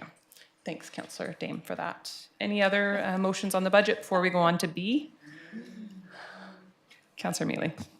Thank you, Madam Mayor. It's more along the lines of just getting an update. During the meeting here, Richard Spencer from the Alberni Pacific Railway and Industrial Heritage Society sent an email out just saying that they were successful in receiving the ICE-T grant, met with their group of stakeholders and trying to finalize the request for proposal, the work to be done. So in light of that, I would love to make a motion that we direct staff to update council, the next committee of the whole meeting, on the Alberni Pacific Railway, their ICE-T grant, proposed rail crossing work, and ask representatives from the APR and IHS to attend to discuss. Thank you. Moved by Councillor Mealy, seconded by Councillor Douglas. Any comments? Seeing none on the motion, all in favor? Opposed? Carried. Thank you. And I have a question. I don't think it needs to be a motion. It could just go into the Q&A, but I'm hoping to get a detailed breakdown of the operating costs of our museum, just as a result of the increases seeming reasonably significant this year. And I know we did have the Director of Parks, Recreation and Culture speak briefly to it at our last meeting, but I wasn't really clear on why there is, it looks like around 100 or more than $100,000 increase to that service. So I would like to just see more of a written detailed breakdown of the costs there. Okay. Moving on, we do have item B here. Councillor Mealy, do you want to continue on reading motions? I'd love to, Madam Mayor. So I move the council provide early approval to proceed in the City of Port Alberni 2024-2028 Financial Plan Bylaw number 5097-2024 to replace the following. 2025 capital plan, solid waste truck replacement, number 402 and number 403 for $588,500 each. Thank you. Is there a seconder? Seconded by Councillor Solda. Any questions or comments? Seeing none on the motion, all in favor? Carried, none opposed. Thank you. And if you want to continue. Thank you, Madam Mayor. Move that council use previous funding from pause projects and assign $150,000 to the Argyle Street, 1st Avenue to 3rd Avenue combined sewer overflow mitigation work in that 2024 capital plan. Thank you. Is there a seconder? Seconded by Councillor Solda. And any questions on this piece or comments? Director of Finance. Finance first. Okay. Thank you, Madam Mayor. So if we're not proceeding with the proposed pause projects, then the funding will be there, and maybe we look at taking this funding from the gas tax, let's say. Oh, that's an excellent suggestion, because when I added up the program or the projects, there was approximately $157,000 that isn't assigned from the gas tax still. I will make that as an amendment to fund this from gas tax instead, if there's a seconder for the amendment. Seconded by Councillor Solda. And I just want to speak to that. I think this work is incredibly important. We know that Argyle Street contributes significantly to our combined sewer overflow challenges. And when we built the lagoons, we committed to the Minister of Environment with the province that we were going to expedite the work of combined sewer overflows. So happy to see this continuing. On the amendment, all in favor? Carried, none opposed. And on the amended motion, all in favor? Carried, none opposed. And I'm going to move that item D in this report be referred to, or deferred, whichever is appropriate, sent to Committee of the Whole. Is there a seconded by Councillor Solda? Thank you. Just for additional information. On the motion, all in favor? Carried, none opposed. Thank you. And Councillor Douglas, I don't know if it's appropriate to make these motions still around Canal Beach that are written on the agenda. Okay. Sorry, Madam Mayor, if I read this correctly, these were requested amendments for VII in which it was sent to the strategic plan discussion. So I'm not sure if we have to still make those or not, but I would still support. Okay, so I think they're fine to just be left. with From the what I strategic understood, it had plan. already been moved and defeated, so we're done.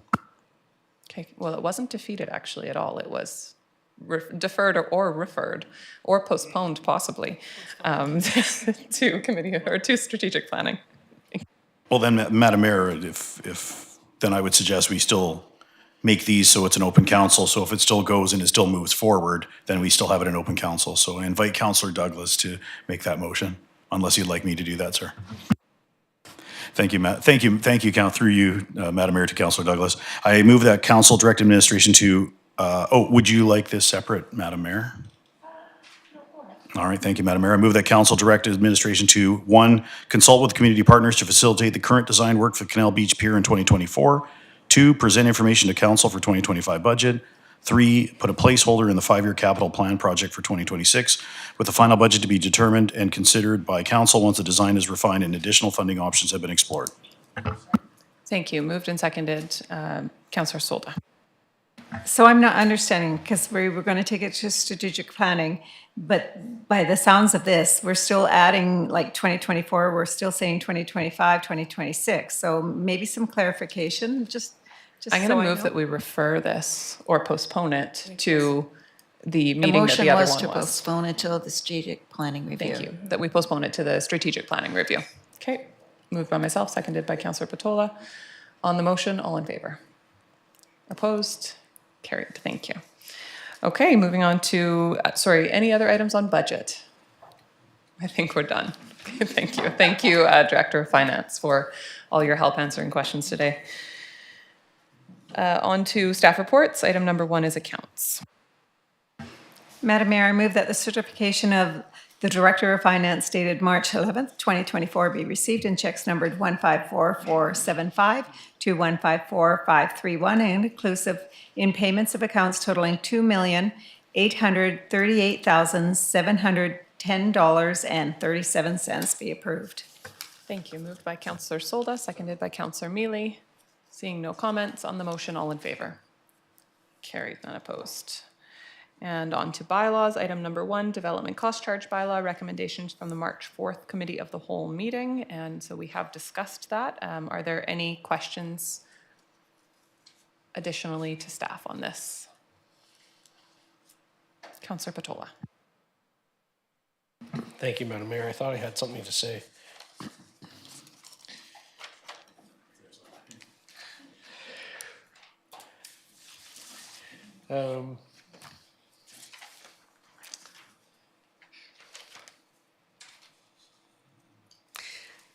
But apparently I don't.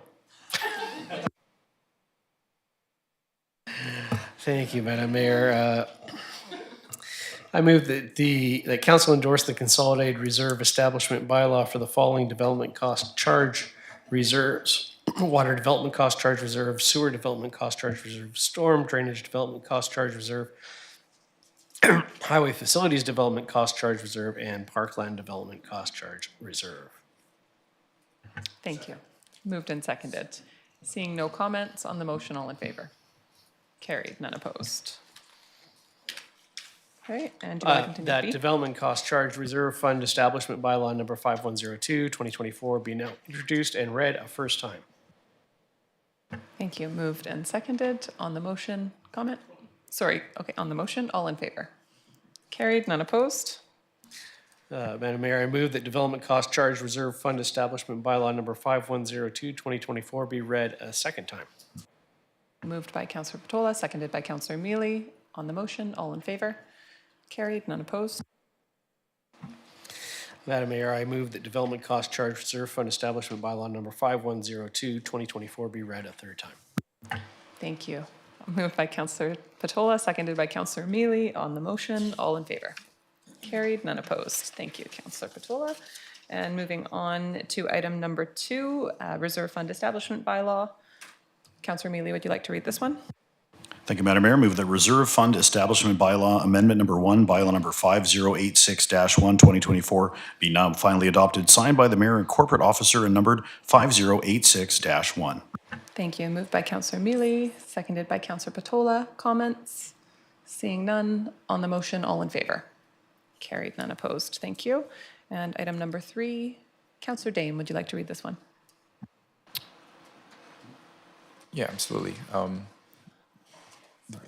We should wait for the report. Thank you. It's been such a long meeting already. Director of Development Services. Thank you, Madam Mayor and Council. We just have a brief presentation. I'll try and go through it quickly and potentially answer any questions the Council has. So before you today is a zoning amendment application on 3 parcels on Kingsway Avenue, just south of Argyle Street. Those are the 3 parcels that we're looking at right there. What is being applied for is to take these 3 properties. 2 of them are already zoned, are medium density multifamily, and 1 is zoned C7 core business district to a comprehensive development zone for a high density multifamily project. All 3 properties are designated multifamily in the city's official community plan. Essentially, you can see here, this a couple of yellow dots showing the property just kind of from Argyle, and then this one from Kingsway. This is a graphic shown from the architect who is part of this application.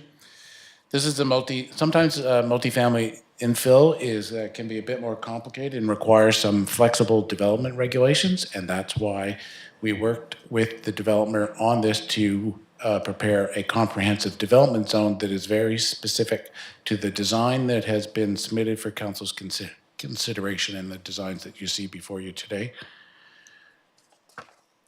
Again, just a few more angles from the north and the east and the rear laneway. So, as I indicated before,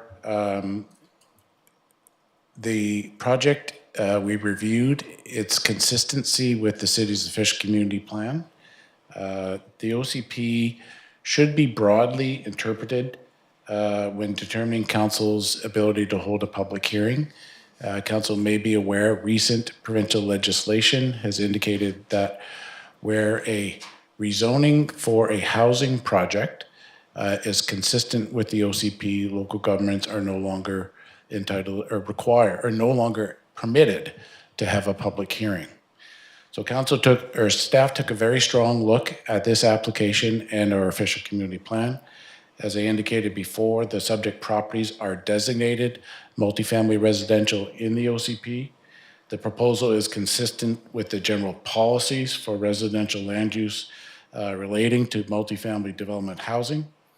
The proposal is consistent with the policies in our multifamily residential land use designations. And the proposal is also consistent with our policies in the general economic development sections relating to multifamily housing and increased density.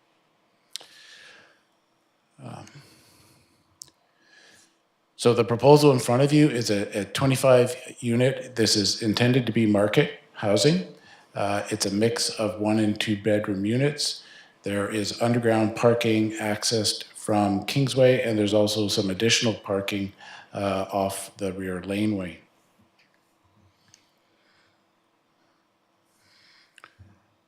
Again, this comprehensive development zone was developed around the proposal that has been submitted for council's consideration. It does have slightly reduced setbacks and greater height than the existing medium density multifamily. But it is, the subject properties are in a transition zoning area from the medium density multifamily to our C7 core business district, which is very close by. And these properties are ideal for high density development as they are within walking distance to services, parks, public transportation, businesses, and local destinations such as Harbor Key. And the new CD zone would allow for a little slightly higher than the current C7 zone. The C7 zone allows a 16-meter height. This proposed CD zone would be just under 18, so at 17.9. But again, it is proposing less density and coverage compared to our high-density multifamily zone. So again, this goes to where we're looking at infill lots that sometimes comprehensive development zones are the most appropriate way for council to consider, or for the city to consider this. Again, I did indicate there's parking from Kingsway and also parking from the rear lane. And the proposal has a significant amount of bicycle storage. And it's not just, it's some significant storage. It's just not a bike racks. It's a separate building with a separate section within the building that provides a much more user-friendly ability to have bike capabilities within this structure. Some potential impacts, certainly with the building of this height, there certainly would be some shadow increase, and there is some a shadow study presented by the applicant. The greatest impact of the shadows, as it is in anywhere, is in the winter season. Often when it tends to be cloudy in our valley, but you can certainly see there will be a shadow impact in this. There may be some additional off-street or on-street parking used by visitors. But it does provide 25 new housing units and housing options. It is increasing the vibrancy of this downtown core area. And again, this is located within really easy walking distances of a lot of businesses and services. Again, because of its area being fairly walkable, it does hopefully mean it's less dependent for vehicles. It is and staff's support, and it's a good infill use of this property, and certainly helps provide a new project within the downtown core. Although a public hearing is no longer allowed in this thing, the new legislation does require that public notice be given prior to first reading of the bylaws. So 2 ads were put in the local newspapers, and 178 letters were mailed out to all property owners within 100 meters. We received 1 letter prior to, or at the time of writing this report, and council received a late item tonight. The 2 letters were opposed essentially to the height of the structure. So council has options before you tonight. Potentially give 3 readings to the zoning amendment. Council may give first and second reading and request additional information from the applicant, and we would ask what that might be if council was looking for that. Council certainly still has full discretion to decline first reading, which would defeat this application, or council can direct staff for additional information. Staff is recommending that council consider first, second, and third reading of the bylaw, and I'd be pleased to answer any questions. Thank you very much. Questions from council? Councillor Patola. Thank you, Madam Mayor. So this is more of a comment than a question, but I would be interested in any response that the director has with regards to this comment that I will make. The question of consistency with the OCP is one for council to decide, not to be told by administration. It is a legislative function to determine whether or not the OCP is consistent with the proposed bylaw amendment and whether or not then there is a hearing required. Council has not made that decision.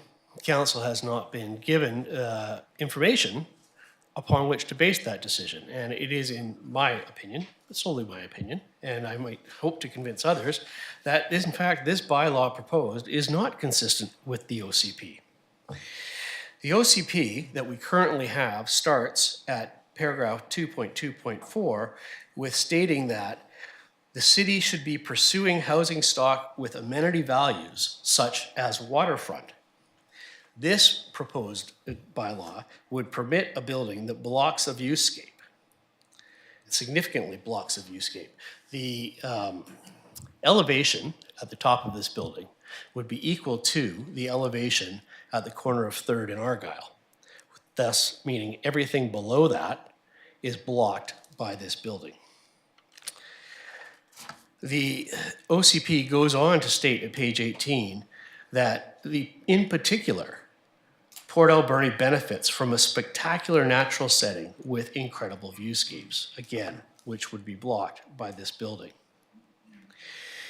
At page 25, policy number 2 in the OCP states that view corridors are to be protected and preserved. Again, this viewscape would be impacted by this building.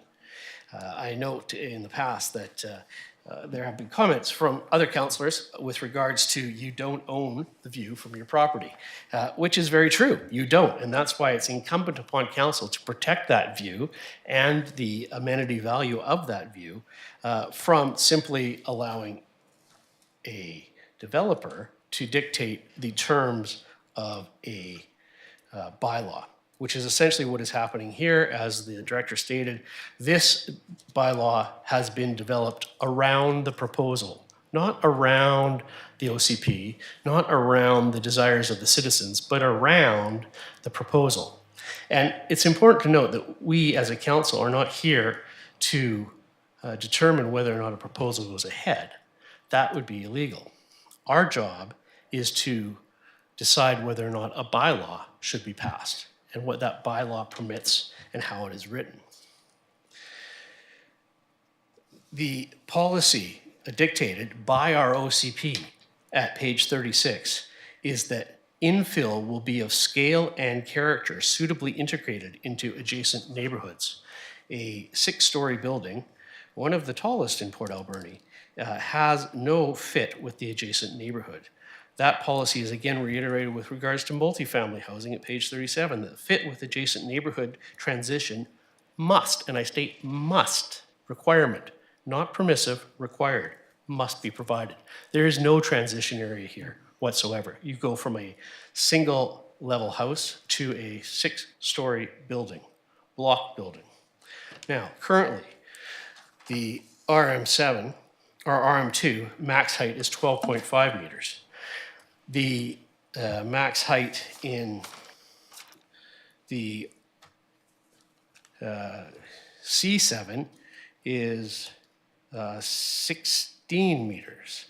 This building exceeds the max height in both of the zones that it's going to occupy, which flat out makes it inconsistent with the OCP. The OCP, what is consistency with the OCP? So it's not just a test that the OCP should be interpreted broadly. That's always a test of law. But is whether or not the OCP is consistent with the, whether or not the bylaw is consistent with the goals and policies in the OCP. Clearly, there are goals and policies stated in the OCP that we currently have that are contrary to the contents of this development zone. The case of Saanich states quite clearly, an OCP is intended to capture long-term vision and provide guidance to municipal councils. It contains a long-term vision or philosophy and suggests values that should provide the foundation for the objectives and values it describes. So our OCP provides foundational values that a bylaw must be consistent with. One of those foundational values clearly is building height, and one of those foundations related to that is clearly the preservation of the natural beauty of our environment, where Port Alberni is. Now, this, so having said that, I don't believe that the OCP is consistent with this bylaw being proposed. But this bylaw being proposed is also inappropriate for other reasons, apart from not having a public hearing. There are 3 other comprehensive development zones in Port Alberni. There is one on Athol, where the height is 13.7 meters. There's one on Bird, where the height is 12.5 meters, and there's one in the uplands, where the height is 10 meters. None of these approach the 17.9 meter height of this proposed bylaw being permitting.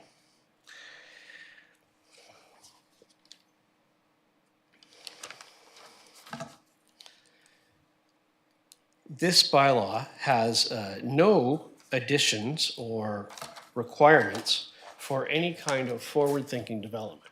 Now, I understand that the planning department is not a development department. So they are very effective, in my experience, at referring to the OCP and the bylaws and seeing that they are all followed. What the planning department does not do is forward-looking towards what the community of Port Alberni should look like.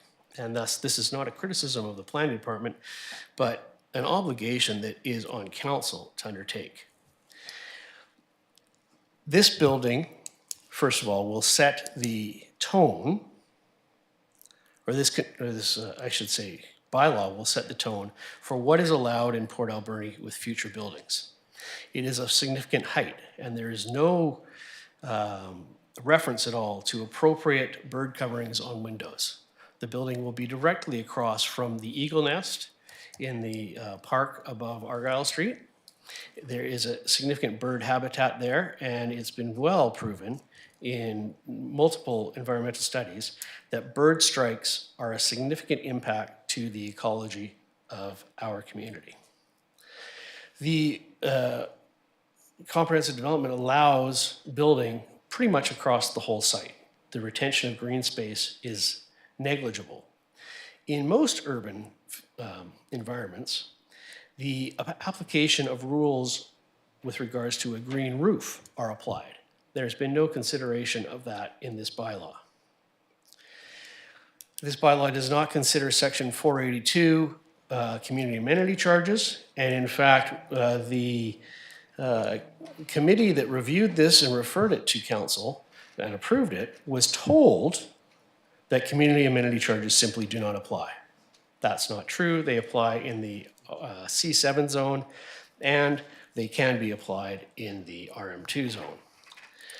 There's also no consideration of section 483 principles, which is the allowance of increased density with regards to exchange for low income or low cost rental housing.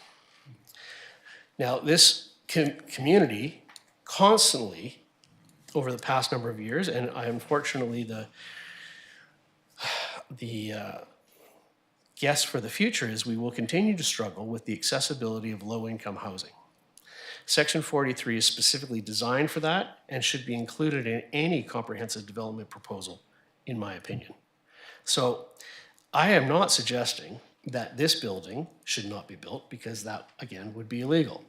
I am not suggesting that there shouldn't be a comprehensive development bylaw for this site.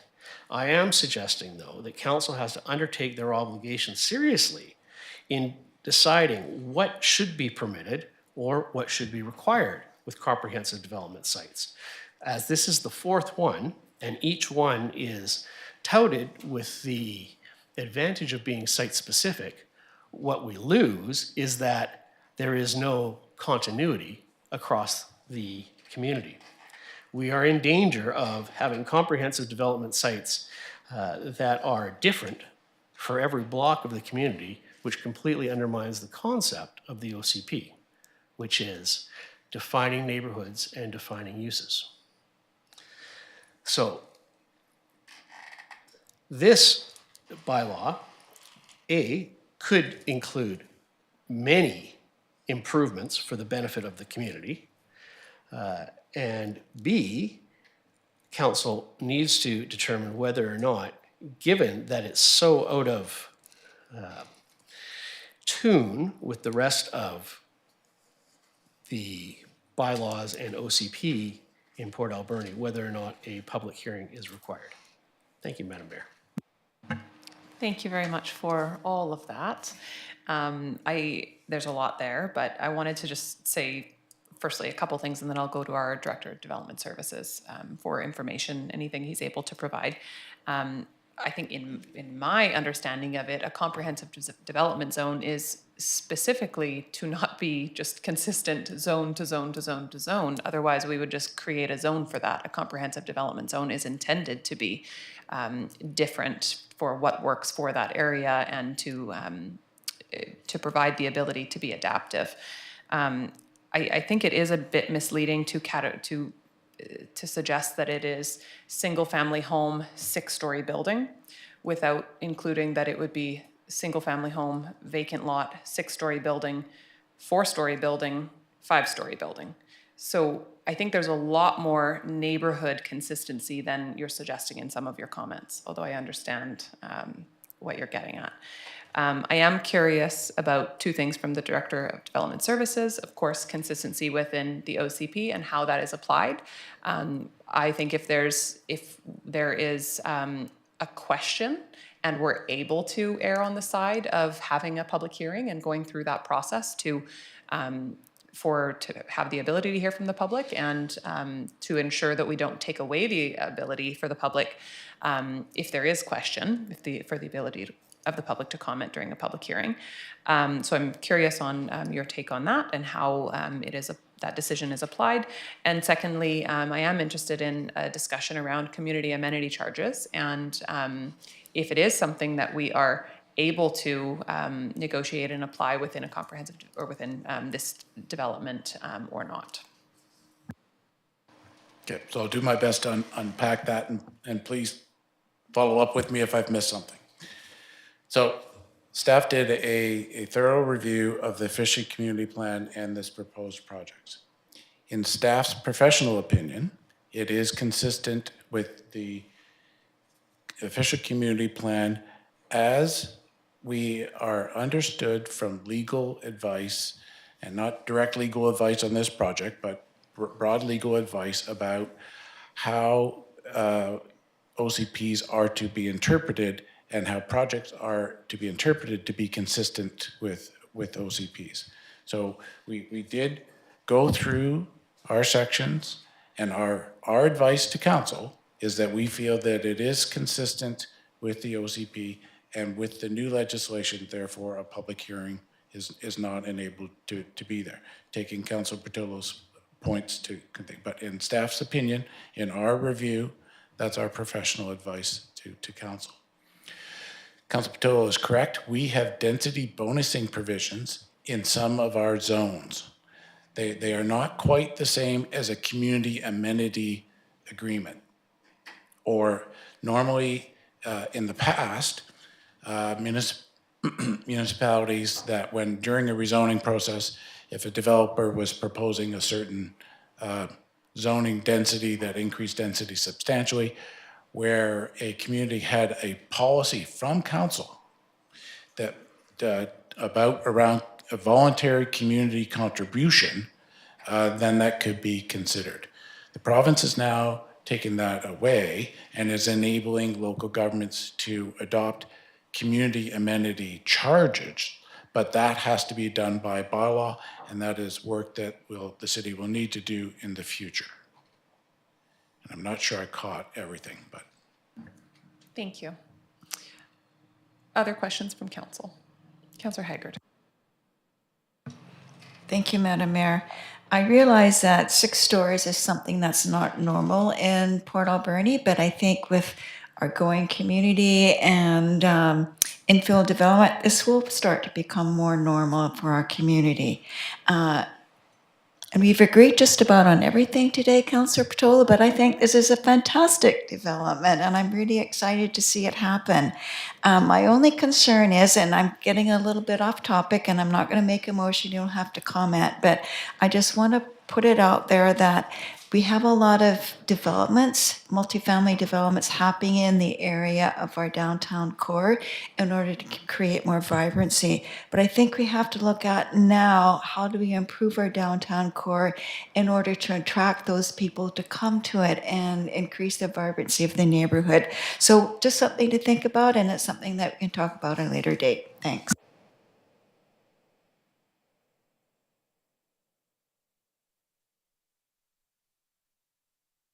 Councillor Douglas. Thanks very much. And not to cut short the discussion, but to further the discussion, I'd be happy and would love to make this motion as it's written in front of us. Thank you. So I'd like to make a motion that zoning amendment 3045, 3053, and 3063 Kingsway Avenue bylaw number 5096 be now introduced and read a first time. Thank you. Seconded by Councillor Haggard. Comments? Okay, seeing none on the motion, all in favor? Opposed? Carried. Thank you. And Councillor Douglas, if you'd like to continue. Thank you. Further, a motion that zoning amendment 3045, 3053, 3063 Kingsway Avenue bylaw number 5096 be read a second time. Thank you. Moved by Councillor Douglas, seconded by Councillor Haggard. Comments? Seeing none on the motion, all in favor? Opposed? Carried. And further, I'd like to make a motion that zoning amendment 3045, 3053, and 3063 Kingsway Avenue bylaw number 5096 be read a third time. Thank you. Moved by Councillor Douglas, seconded by Councillor Haggard. And seeing no comments on the motion, all in favor? Opposed? Carried. Thank you. Okay. And we'll move on to correspondence for action. Item number 1, we have a letter received February 27th from the Alberni Valley Community Forest Corporation requesting an increase in their annual community donation limit. Council direction required. I will just state first from my perspective. These are effectively taxpayer just funds that, I mean, they're not taxes, but they are funds that come into our budget for us to determine how to disperse. And as I think the $10,000 contribution per year that we allow the Community Forest Board to allocate is, they're doing a great job with. However, I think that to give them a blanket $20,000 doesn't make sense. I think we need to look at these as funds that are owned by the taxpayers and not to be distributed by a board of people. Councillor Douglas. Thank you, Madam Mayor. And just as the liaison and just conveying the message that I understood, that it had been at this level for some time. And I had also understood, I may be wrong though, that prior to dispersal, it does come to council for approval. My understanding was that the members of the community forest just felt it would give them a little more flexibility with increased cost of projects, that sort of thing, that they can contribute to worthy projects in the community. And that was the understanding I was given and the understanding of why they brought this forward. Thank you. Thank you. So for background, the community forest didn't used to get to allocate any of these funds. They did get to be a part of making some recommendations, but they didn't get to do any allocations on their own. 3 years ago, council, at their request, council approved them to have $10,000 a year to distribute. It does come to council for final approval, but we do really try to leave it to be their decision. If council wanted to make a motion to change that, we certainly could. My preference is that we leave it at $10,000 because it is additional funds that should be coming to the city and coming into our reserve as the owners of the corporation. Councillor Solda. Madam Mayor, thank you. I'm just kind of curious, and maybe through you to Councillor Douglas. I know they still had $10,000 in their account. They didn't distribute that. Do they still have this $10,000, or did they finally do something with it? Yeah, I can't tell you what the financial status of that is. I do know that they just recently granted funds to the Maritime Museum for $10,000 for the renovations necessary on the lighthouse on the waterfront there. Thank you. Okay, Councillor Patola. Thank you, Madam Mayor. I also recognize that these are funds that do not belong to the community forest, but they belong to the taxpayers of Port Alberni as owners of that corporation. So it is, seems to me something that would benefit from being included in the council policy with regards to granting support for community organizations. We have the CIP where we give away money, and that is mostly determined by individuals in the community, not by council, as there are appointees that sit on that committee. Then we have this community forest fund, which is, again, money that's given away by the city, but is decided upon primarily by the members of the forest corporation, although it does come for approval to the city, but it doesn't have any input from the city council. I think that the city needs to have a better policy with regards to a fair and equitable distribution of the taxpayers' dollars. And I wonder how far the city really wants to go in legislating charity amongst our community. Because really what we're doing is we're demanding tax dollars that we then try to make the taxpayers feel good about because they're helping some nice objective. Now, those objectives I think should be supported, but I think we need to make sure that they represent the values of the community and that they are dispersed in a both fair and equitable manner. So I would suggest that we not increase the $10,000, but that that amount of donation be rolled into one unified policy on providing support to organizations in the community. Thank you. And just for additional background, when we originally created this $10,000 a year, we did roll it into the community investment program. And we asked the board of directors to appoint a representative to sit on that board and therefore go through the same process and be evaluated alongside the community investment program recipients, because we wanted to add that level of consistency so that we weren't giving multiple funds from multiple sources without really having knowledge to maybe the same organization. So that was tried the first year and I believe the second year, and it didn't work. So it must have been 4 years that we've been doing this $10,000 a year. But I think that in reviewing the policy for the community investment program, when that comes to our next committee of the whole meeting, we could include this in the discussion, because you're right there. If nothing else, we could have a no double dipping policy or some restrictions like that. The regional district in their grant and aid process does a check to confirm that organizations are not benefiting from the same local governments multiple times, and we could have a similar policy. So I think your point is well noted, just providing additional background that we did try that originally. Councillor Solda. So, thank you, Madam Mayor. So we have two community investment, and we also have the forest, the Alberni Valley Community Forest that gives out grants. But the criteria are probably a little different for both, and I agree with no double dipping. But I also look at when you have two different money sources, the community investment and the Alberni Valley Community Forest, we have a lot of charities and societies and events that are happening in our community, and they need help, even though, because there's been a lot of cutbacks, and they're feeling the pinch. And we have a few societies that have now run out of membership. There's no more members. They're down to one or two.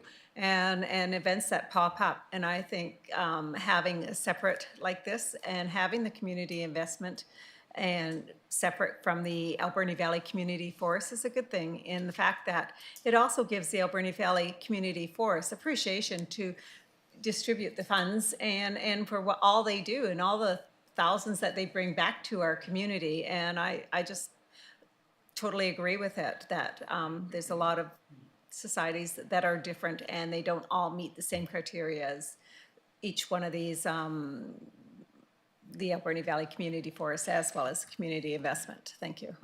Thank you, and just, we also have the permissive tax exemption program, so we have several ways that we support local nonprofits. Councillor Mealy. Thank you, Madam Mayor. I'll take a run at a motion if that's okay. I'd like to make a motion that we inform the AVCF board that we will not be increasing their donation limit, but we do invite the board to make suggestions on any project they feel will benefit from the Alberni Community Forest Reserve during yearly budget discussions. Thank you. Moved by Councillor Mealy, seconded by Councillor Patola. Thank you for that great motion. Yeah. Any other comments? Seeing none on the motion, all in favor? Carried, none opposed. And next, we have a letter dated February 22nd from the BC Farmers Market reporting the results of the 2023 BC Farmers Market's nutrition coupon program and requesting that the city send a thank you letter to Minister Adrian Dix. Councillor Patola. Thank you, Madam Mayor. I'd like to make that motion. I move that council direct staff to prepare a letter of thanks to the Honourable Adrian Dix, Minister of Health, in support of the BC Farmers Market Nutrition Coupon Program. Thank you. Moved by Councillor Patola, seconded by Councillor Solda. Not seeing any comments on the motion, all in favor? Carried, none opposed. And item number 3, we have a letter dated February 28th from Bryce Cassavant and Leslie Fox regarding the traffic study on Latham Road, or regarding a traffic safety, sorry. And I think there was a petition there and note on that as well. Councillor Mealy. Thank you, Madam Mayor. I'll move that the council direct staff to refer the letter and petition from B. Cassavant and L. Fox dated February 28th, 2024 regarding traffic safety concerns on Latham Road to the next Advisory Traffic Commission meeting taking place Wednesday, April 17th, 2024. Thank you. Mover and a seconder. Comments? Councillor Douglas. And thank you. I just was wondering if it pleases the council and if we feel we have a little bit of time. The writer of the letter has been patiently waiting throughout this meeting. If we're able to invite him up for a few specific comments. Absolutely. Is there agreement from council? Yes. Great. If you'd like to come forward for any comments, that would be great.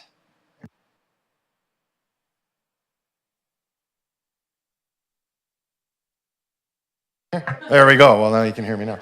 I was wearing a nice sweater, but I was sitting here a little hot, so now you get to look at me in my gym shirt. But yeah, this petition has 78 signatures or 75 signatures, I think, with some doubled up. It has been, staff have been assisting through the process. This isn't coming out of left field. The signatures that are on this petition are from the houses on Latham and Rex. So this isn't, nobody went on a squirrel discovery campaign in neighborhoods not affected by this issue. There has been a child hit. There are no crosswalks to the school. There is safety issues. I think I'll just wrap it up there since it's already been a long day for everyone, unless there's questions for me. Thank you. Just wanted to say thanks for bringing it forward. Okay. And I did go by after I got an email from you, and I definitely can see the concern. So I think Traffic Advisory Committee is a great first step to bring this, and likely some recommendations may come back to council or may not, even if they could just be undertaken at a staff level, because I think there's some smaller improvements that could be implemented in the very near future. There is a retired urban planner that is living on the top end that has, if you look at my editor's note at the bottom of that, or drafting note at the bottom of that letter, that's sort of, in those sentences is what people are saying, and some of them are actually qualified as urban planners. So there's some commentary in there that has some qualification behind it as well. Great, thank you. Excellent. Okay, Appreciate that. Okay, Councillor Haggard and then Councillor Dane. I just want to thank you for bringing forward such a detailed and informative letter. That was fantastic. Thank you for all the time that you put into this. Thank you very much. And it was, there was some direction from staff on how to corral this to not come before council without some detail and suggestions. So thank you to staff as well. Awesome, thank you. Councillor Dane? Yeah, I also just wanted to say thank you through you, Madam Mayor, too. I appreciate this. I walk in that area a lot. My kids walk in that area a lot. My wife walks children across that road from that school daily. And I have heard from so many people that this is a real concern, Latham and Rex. And yeah, I appreciate this petition and how well put together it is. Thanks. Great, wonderful. Then on the motion, all in favor? Carried, none opposed. Thank you. Okay, on to proclamations. Councillor Mealy, would you like to read this one? Thank you, Madam Mayor. Move the council on behalf of GBS/CIDP Foundation of Canada proclaim May 2024 as GBS/CIDP Awareness Month in Port Alberni. Thank you. Moved by Councillor Mealy, seconded by Councillor Patola. Any comments? Seeing none on the motion, all in favor? Carried, none opposed. And correspondence for information, I will go to our corporate officer. Thank you, through the mayor. First, we have from the Department of Fisheries and Oceans is the OpenNet pen transition plan. Pardon me. B is the BC Salmon Farmers, which is the 2024 Marine Finfish License Reissuance and the Conditions. And then the Ministry of Forest, we have the Heritage Conservation Act Transformation Project Engagement Sessions. From Hoopachesset First Nation, letter regarding tree harvesting and road construction notification on Dundalk Avenue South. From the ACRD, we have a letter of appointees on the Accessibility Committee. From Unifor, we have a letter regarding the Forestry Workers Summit for 2024. And then the Peace River Regional District, we have the AVICC 2024 resolution to UBCM support. And then we have a Sage Haven letter of support for the Alberni Valley Toxic Poison Drugs Traces Strategy. And then the Alberni Valley Museum and Heritage Commission minutes from February 7th, 2024. Thank you. Are there any items councillors would like to highlight? Councillor Haggard. Thank you, Madam Mayor. The invitation that we received to attend the Forestry Workers Summit 2024, I'm assuming is from when we had the delegation from Catalyst, so they were talking about having the summit. But I was wondering, instead of them thinking that we're just ignoring them, could we get staff to write a letter saying thank you, but unfortunately we received the invitation too late, and we would love a report from them on what they learned at the summit. Absolutely. There's general agreement on that. Okay, wonderful. Any other items to speak to? Okay, would somebody like to move receipt of the correspondence? Moved by Councillor Mealy, seconded by Councillor Dame. On the motion, all in favor? Carried, none opposed. No report from in camera. Are there any items of councillor reports councillors would like to speak to? Okay, seeing none, would somebody like to move receipt of the reports? Moved by Councillor Mealy, seconded by Councillor Dame. Seeing no comments on the motion, all in favor? Carried, none opposed. And new business, item number 1, city involvement in local events, recommendations from the March 4th Committee of the Whole meeting. Who would like to start reading these motions? I will start with Councillor Mealy. Thank you, Madam Mayor. Alrighty, I move that council direct staff to contact Sayshot and Hoopachesset First Nations to confirm when involvement or contribution would be most meaningful for the city of Port Alberni to provide each nation for National Day for Truth and Reconciliation. Thank you. Moved by Councillor Mealy, seconded by Councillor Dame. And just for council's awareness, I did, during our last SETI meeting, bring this up just as a starting point, as that's where we have a facilitated relationship with Sayshot and Hoopachesset. So I let them know that we're going to be having more detailed discussions with them about what that event could potentially look like. Councillor Patola. Thank you, Madam Mayor. This is an excellent idea, and in fact, I think it's already the city's policy. And I'm really not sure why something that is policy and part of the duties of administration, we would be making another motion on. CAO. Thanks for the question. I believe this was intended for the conversation about what events across the community the council would like us to be involved in for city events. So in a large stroke, they talked about a lot of events in the report. And I know that there's going to be further direction on how we deal with other groups. But the continued this conversation, but even more on a staff level, so we can really truly understand before the event's approaching, that we lay out some detailed and understand their input, so we can almost put into practice or into policy what each nation would like us to do on this day. Thank you, Madam Mayor. Again, that's exactly what I would expect. I'm still not sure why there needs to be specific direction from council to do that. I'm happy to support the motion, but I would think that it is unnecessary and that, yeah, that's all. Thank you. Seeing no other comments on the motion, all in favor? Carried, none opposed. And would anyone like to, oh, sorry, Councillor.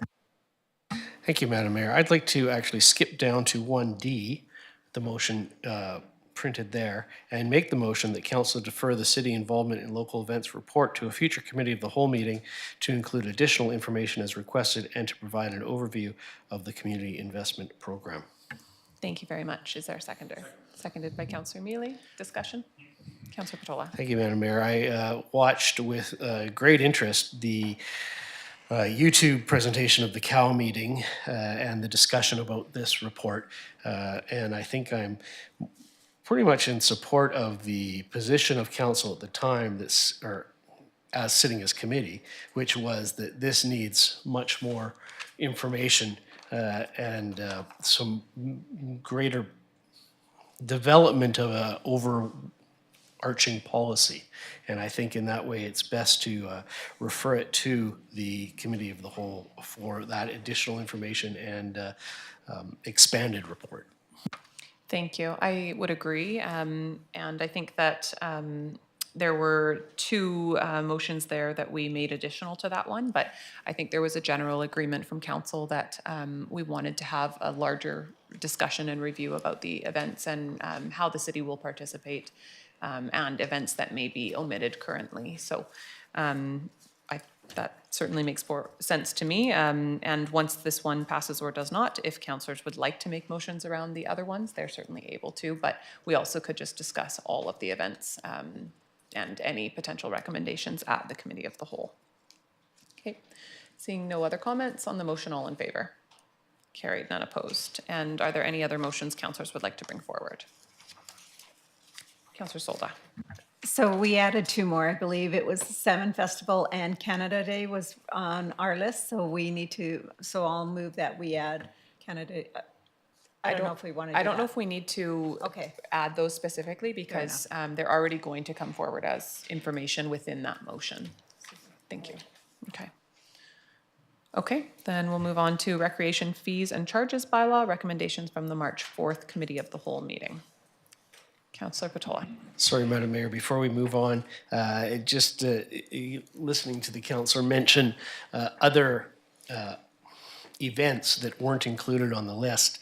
I was anticipating that the expanded report would include many more events than just that. But if this is the opportunity to list some things, I'd like to take the opportunity that missing were also the Fall Fair Parade, the Grad Parade, the Uptown Street Market, the Fantastic Okie Dokie, the Arts Council Film Fest events, and the Christmas Light Up.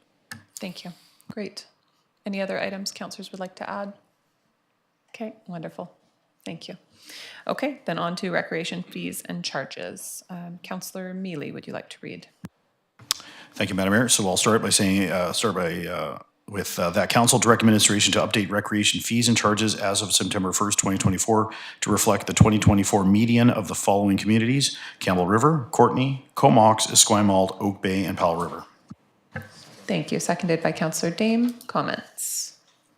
Councillor Mealy. Thank you, Madam Mayor. So, I'd have to go back to the report from before, it's not included here, but so this is to update the fees as we discussed. Does that also include the sports fields? So I just want to make sure we're on the same discussion. I think there's a separate motion for the sports fields below.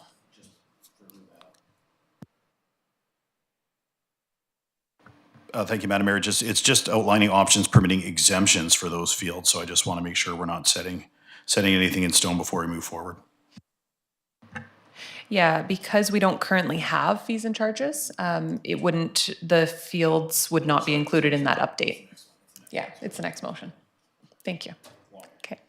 Seeing no comments on the motion, all in favor? Carried, none opposed. And if you want to continue, Councillor Mealy? All right, Madam Mayor, move that council direct administration to implement a fee for sports fields use starting September 1st, 2024, based on the median of the 6 comparator communities, Campbell River, Courtenay, Comox, Esquimalt, Oak Bay, and Powell River. Oh, sorry, and further that staff prepare a report outlining options permitting exemptions for sports field fees associated with children/youth sports and charitable events. Thank you. Moved by Councillor Mealy, seconded by Councillor Dame. Comments? Councillor Solda. So just to make it clear that we will be charging adults for the fields, and then we're going to come back with a report regarding children using the fields? Or how is that going to work? Correct. From my perspective, I think we are going to implement a fee system. However, probably prior to that, because there's further steps for us to actually implement a fee structure.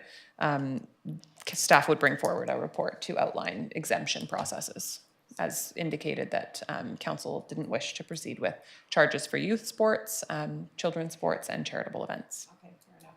Okay. Councillor Mealy. Thank you, Madam Mayor. And that report is going to happen before or after the budget is set. Question for you to staff. CEO. Thank you for the question. Through the chair, it will probably be after. Again, bylaws take a little bit of time to draft and go through and change some of the other languages as well as update the fee structure. Councillor Mealy. Thank you, Madam Mayor. So over the weekend, I had a chance to talk with some adult sports field users and upcoming seasons that are coming up. I've been given an estimate of an increase of about $500 per team in some cases, if that's the case. So it's unfortunate that the report will come out after. If that's the case, then at this point, I cannot support the motion as presented. Why don't we, because this is a new charge rather than just an update, why don't we push the timeline out? Because it says September 1st, 2024, but I think that's a really reasonable concern that if they don't know what it's going, well, they potentially know, but it's not fully implemented until summer. Let's do it for next year. So why don't we make an amendment just to make that September 1st, 2025?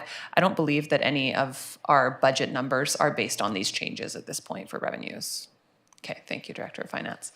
So I'll make that amendment and seconded by Councillor Mealy. Any discussion on the amendment? Councillor Patola. Thank you, Madam Mayor. I wouldn't be opposed to extending the timeline on it. September 1st of 2024 is essentially after the end of the season, right? It won't all be ended by then, but certainly it's getting close to it. Although I would like to not extend it so far as September 1st, 2025. I think we should have those fees available and passed by council prior to the next budget year, so that we can have them included, and also, putting dates on things makes them happen. So it'd be nice to have it before the next budget year, so that we'll also at the same time be forced by the timeline to decide about the exemptions. Thank you. And so I would envision that this exemption work would come forward very soon, and as would the actual bylaw itself. It just wouldn't be implemented until September 1st, 2025. We still could budget for that revenue for next year's budget for a quarter of the year or whatever it is. We would still implement it on the same time, we would still create the bylaw on the same timeline, which would be probably in the next few months. We just wouldn't be actually implementing the fee change until partway through next year. Councillor Patola. Thank you. So I think that the point of this motion is to recognize that the city has an asset that is costing taxpayers and is not producing the income that it is designed to be able to produce. To put that off for another year is essentially making a decision that the taxpayers don't need that income. And they do. They quite clearly do, because of, and I say that based on all the other discussions we've had today about lowering the tax rate. So if we can come to a policy prior to even next year, then we should, and we should implement it then. That gives at least a year's worth of notice to users so that they can adjust. I don't see that they need 2 years' worth of notice to adjust at the expense of the taxpayers. Thank you. Thank you. Councillor Haggard and then Councillor Mealy. Thank you, Madam Mayor. I do agree with Councillor Patola. We will make these effective September 1st, 2024, and most people don't play ball until the following summer, so they won't take effect until the summer of 2025. So I agree. I think that's lots of notice. Councillor Mealy. Thank you, Madam Mayor. Just want to touch base a little bit on the user group. So fall ball definitely goes past September 1st. So there would be a charge for August for fall ball and then throughout the fall. Also soccer is a year round, football to Mr. Wobichar is a sport that goes all year round as well. And I would assume that these charges would affect those as well. So I do agree with Councillor Patola. I think by next budget season would be suffice and then start charging if council chooses after that. Thank you. Councillor Douglas. Thank you.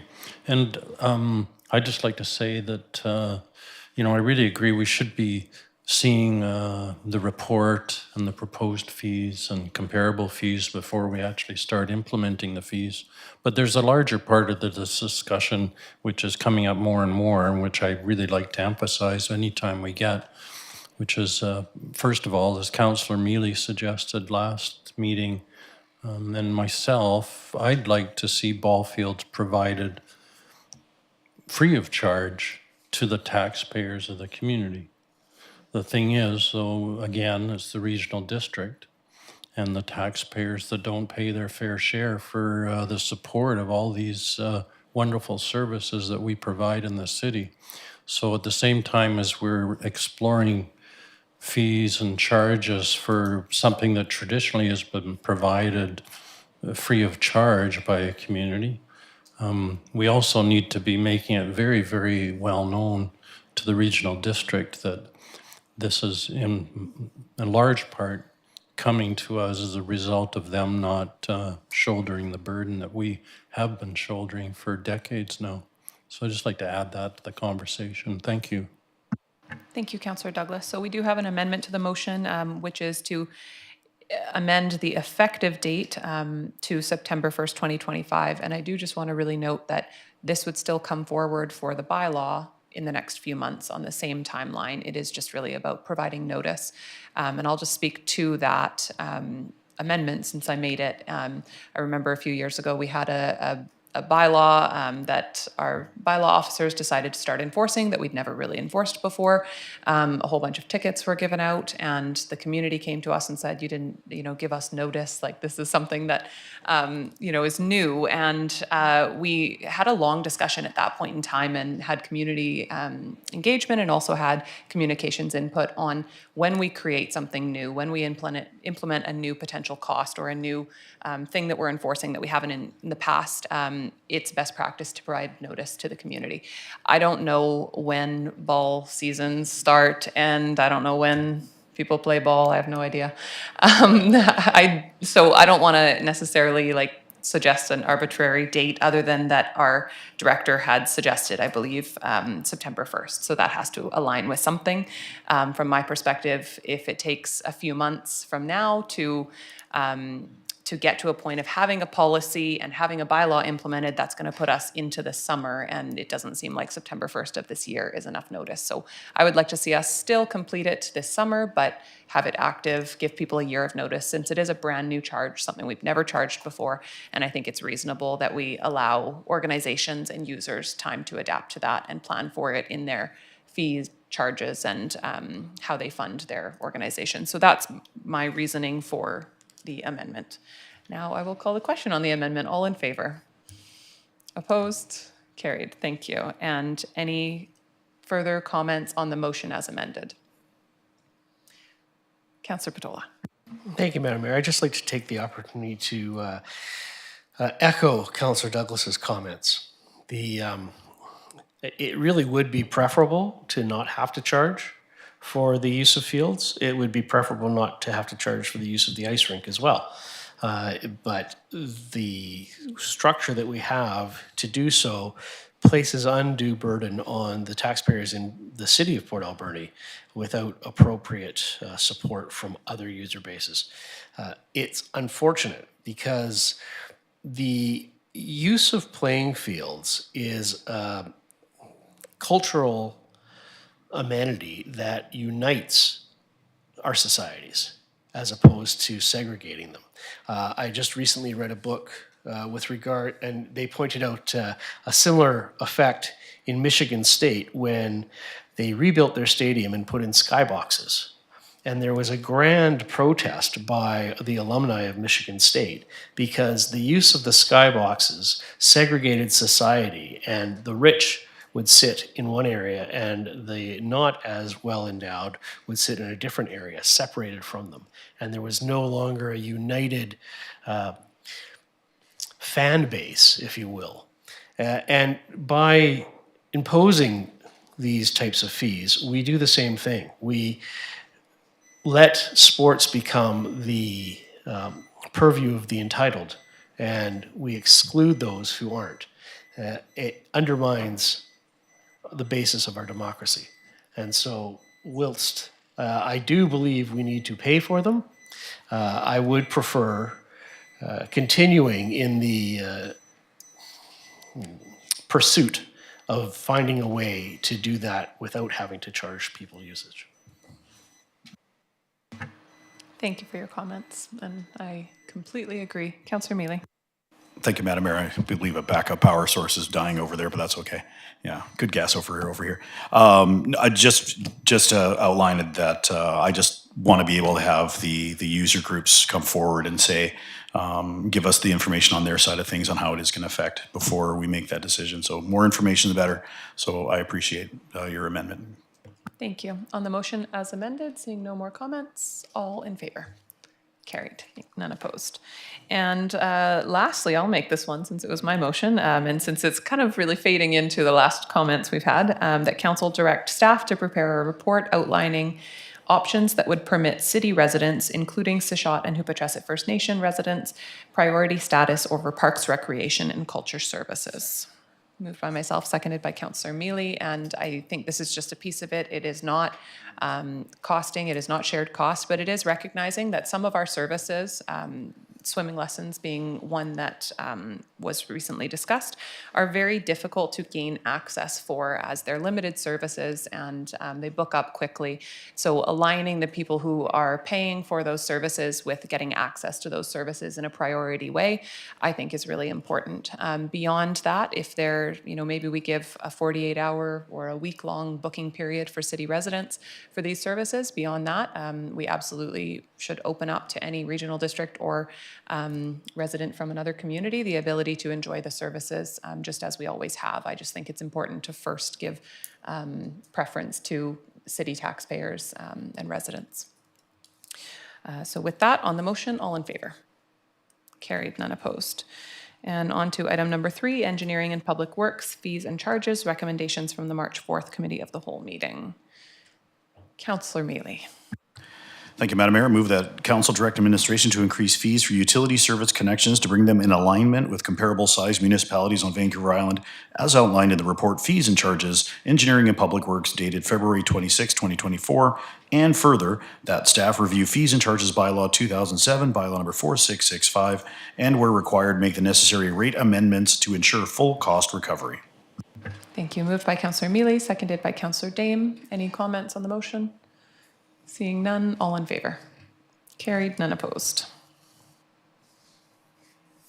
Thank you. And B, if you want to continue. If I may, Madam Mayor, thank you. I move that the Council direct administration to review the overall utility service connection application process and to investigate requirements to include estimates and actual costs of construction for the fees charged.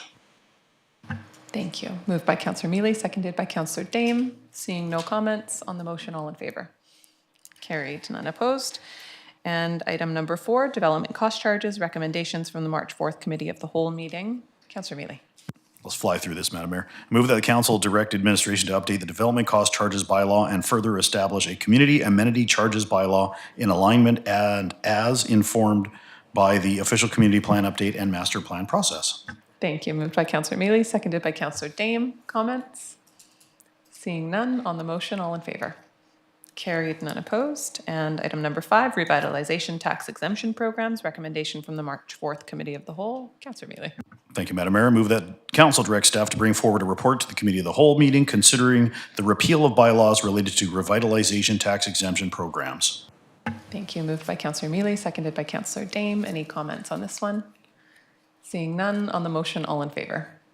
Carried, none opposed. And item number 6, Ministry of Environment, air emissions recommendation from the March 4th Committee of the Whole meeting. Councillor Mealy. Thank you, Madam Mayor. Move that council direct staff to write a letter to the Ministry of Environment requesting that they reduce the air emissions permit for catalyst paper by 70% as per the recommendation of the Alberni Valley Air Quality Council, thereby formalizing and bringing into alignment those standards currently being realized by catalyst paper. Thank you. Moved by Councillor Mealy, seconded by Councillor Dame. Any comments? Seeing none on the motion, all in favor? Carried, none opposed. And before we get to this one, would somebody like to make a motion that we permit our council meeting to go beyond 3 hours? Moved by Councillor Mealy, seconded by Councillor Dame. I just noted to staff that we never do this anymore. And I think it was like since Councillor Washington left, he was always so on top of stopping us at 3 hours.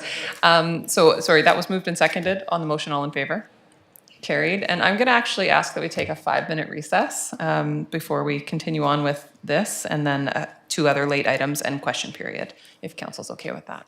Motion to recess for 5 minutes, Motion to Madam Mayor. recess. Seconded. All in favor? Carried. Thank you.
I see we picked up an extra counselor.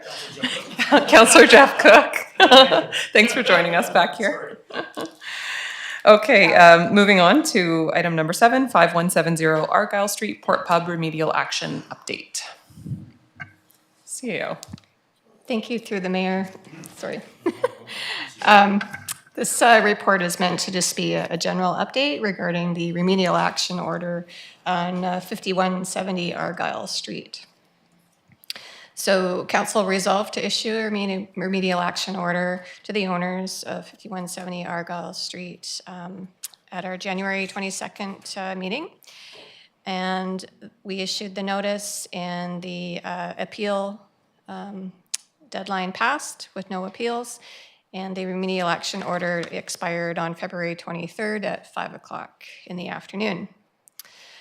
Further to that, on February 21st, a fire order was also issued to the owners of that particular address, requiring the owners to hire a third-party security company to supply at least 2 security officers to provide a fire watch on the building, and that fire order remains in effect as of today as well.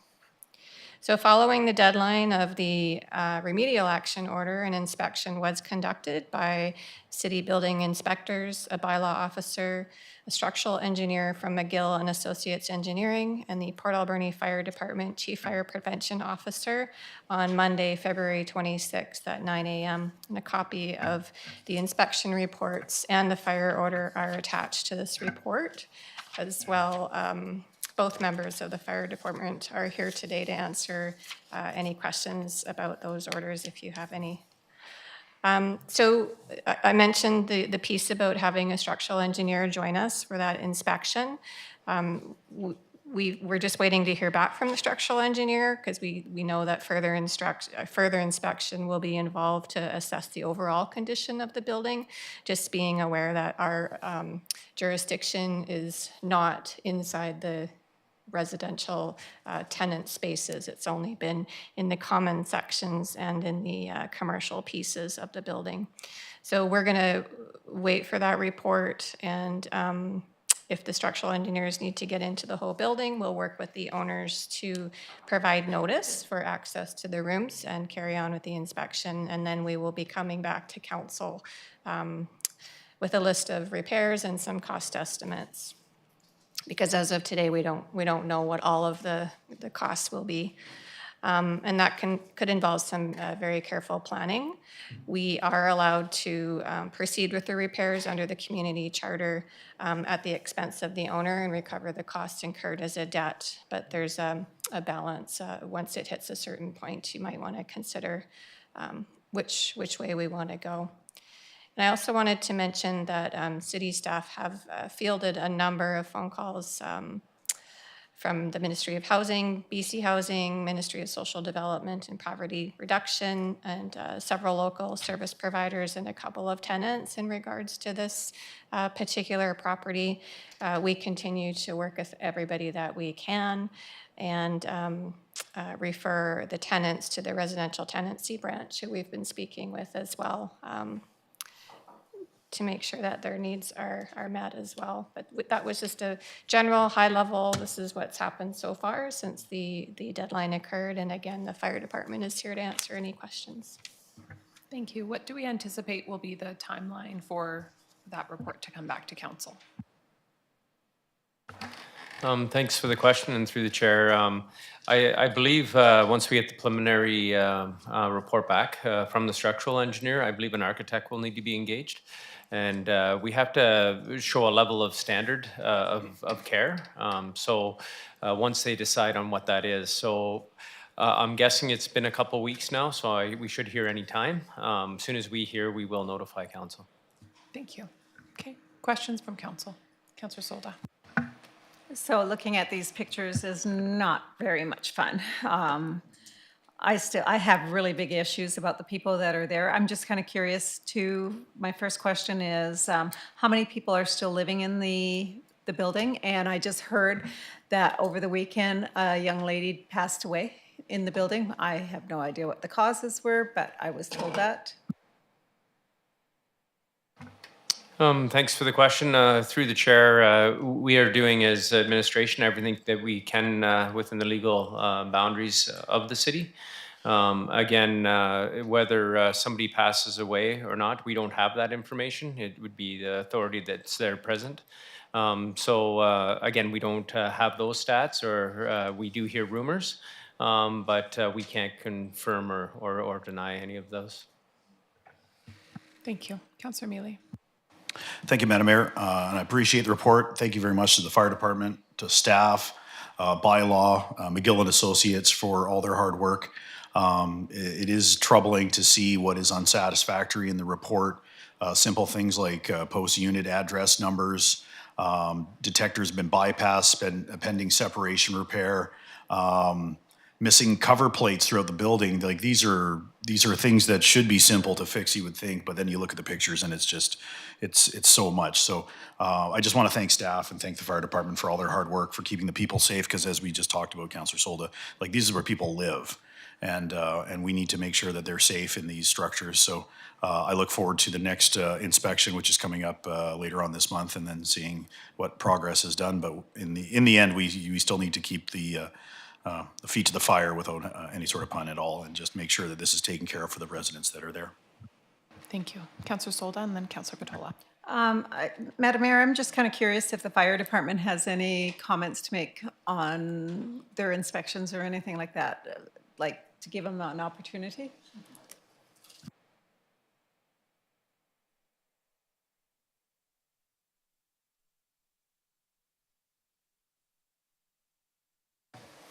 Thank you for the question through the chair.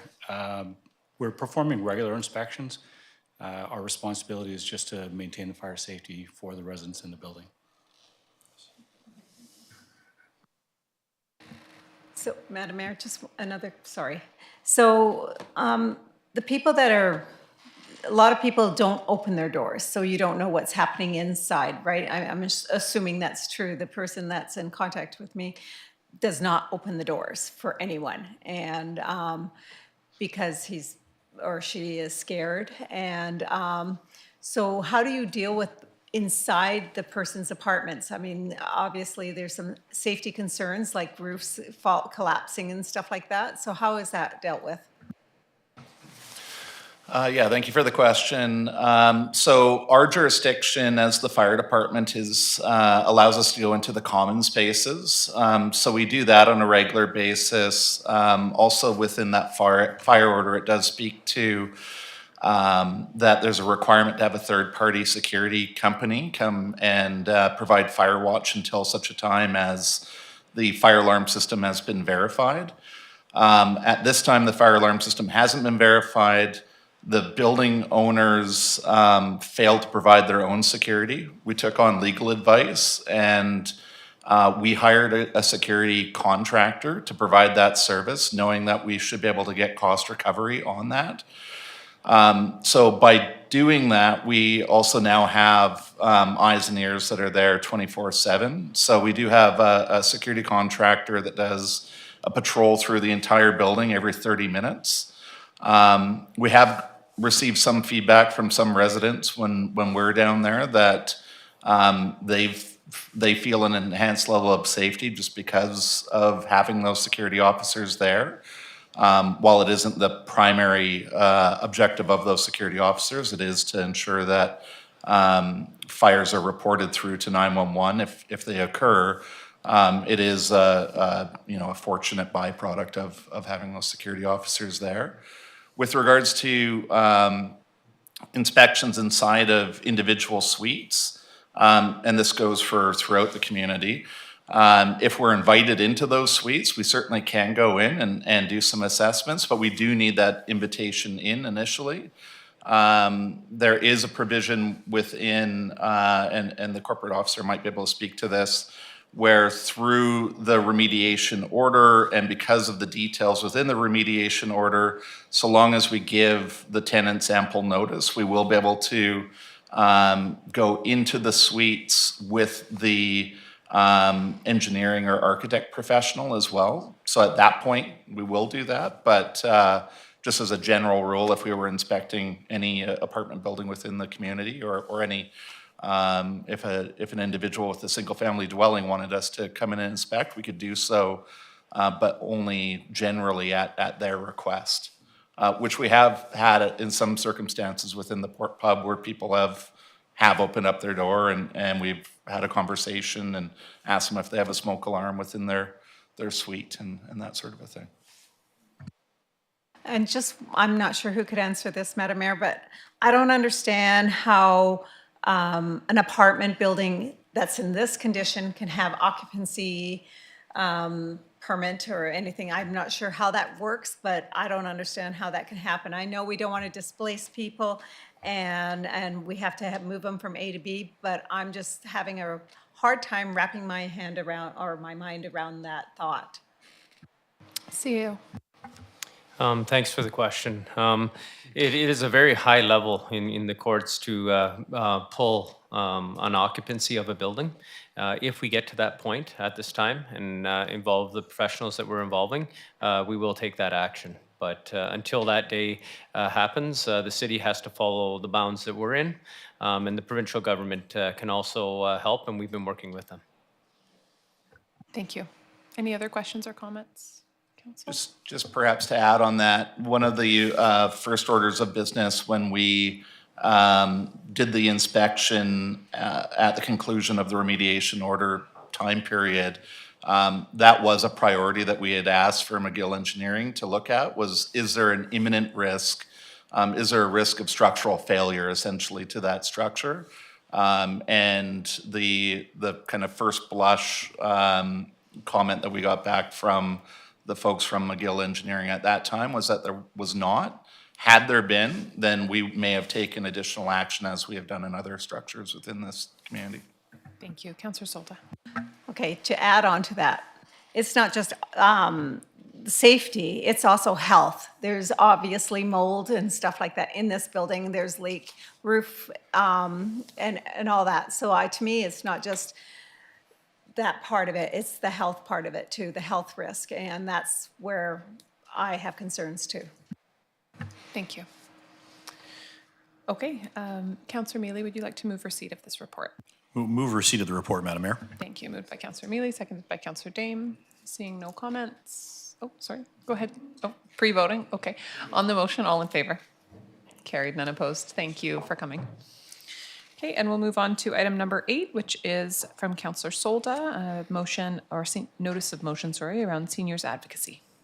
So, Madam Mayor, in my report, council report, I added this document in the report. So if the public really wants to, they can go and look at our council reports and you'll see the whole document. It's put out by the Office of the BC's Seniors Advocates. It's an advocate report. So what I would like to have is a motion, and we'll wordsmith it later, but it's going to be similar to this. I would like to send a resolution to the UBCM and a copy to the AVICC, because AVICC is around the corner. It's a little late for that, but they should have a copy and to local levels of our provincial and provincial government to support the recommendation of the Office of the Seniors Advocates report titled Challenges Facing BC Rural Seniors and dated February 2024, and calls on the provincial government to implement said recommendations that are in this manual here or report, and further, the creation of a rural caucus within the UBCM members consisting of rural communities. And that is also including Vancouver Island, and also because urban and rural communities, seniors are different in each of the areas, so. Thank you. Is that intended to be a motion or a notice of motion? A notice of motion, because I would rather have it wordsmith a little better. Okay, Thank so you. it doesn't require a seconder today, but thanks for bringing that forward, and we'll have discussion on it at our next meeting. Okay. And item number 9, hole in the wall, Councillor Douglas. Yeah, thank you. I had some visuals, but apparently the computer's down, so. you'll have to rely on my graphic and very imaginative descriptions. I have a motion here. I'll just read the motion. And Madam Mayor, thank you. We discussed this, and normally because it's land, we thought it might be in camera, but we felt it could be brought out into the public at this point. So the motion is, and I have a background to follow. The motion is that City Council direct administration to request that the Alberni Clayoquot Regional District contact Mosaic Forest Management with a goal for Mosaic to lead a collaborative, quote, hole-in-the-wall trailhead, unquote, project on their new cut block south of Aspenden Road and Highway 4. And if I can get a second, I'll go into it. Seconded by Councillor Mealy. Thank you. So just in case you don't know, Aspenden Road is the intersection just west of Coombs Country Candy that cuts across to Nanaimo, old Nanaimo Highway. And it also happens to be exactly the same location where Mosaic recently cut a number of trees, which has been quite a big issue in our community. So just real quick background always through it. City of Port Alberni recognizes the importance of tourism, outdoor recreation, and safety. Hole in the Wall, which is comprised of 2 historic city-owned properties dating from 1912, has become a very well-known site for tourism and outdoor activity, along with an ongoing concern regarding safety accessing the location from Highway 4. The City of Port Alberni should consider encouraging the development of a hole-in-the-wall trailhead, providing a safe vehicle exit and parking area at the new cut block owned by Mosaic Forest Management. This new clear cut is directly across from the current intersection of Highway 4 and Aspenden Road, which can provide a turning off point and appropriate signage for traffic direction. Collaboration with Mosaic, the ACRD, the Ministry of Transport, and the city is essential for the successful implementation of this trailhead project. As an example of precedent, Mosaic established a similar site in collaboration with the ACRD at the south end of Port Alberni, providing a safe vehicle access off of Franklin River Road by the intersection of Ship Creek and Anderson Road, and providing a trailhead for the Alberni Inlet Trail. The hole-in-the-wall trailhead will complement that project, providing a safe access point for the north end of our many trails in that area, as well as a connection to the southern circuits. And just to finish off, normally I would have brought this forward as a notice of motion, but I thought the timing was quite appropriate at this very moment because of the action of Mosaic in that area. And knowing that the bureaucracy moves slowly for this to move from here to the ACRD and then to Mosaic. So I hope you forgive me for just bringing this forward at the last minute. Thank you. Thank you. I think we do. Okay, comments on the motion? Seeing none on the motion, all in favor? Any opposed? Carried. Thank you.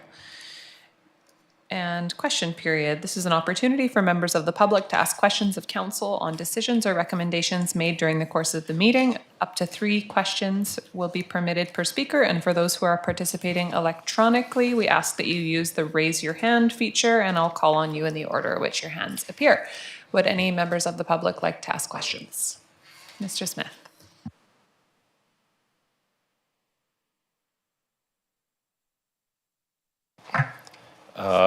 I guess I won't get it done in 3 questions,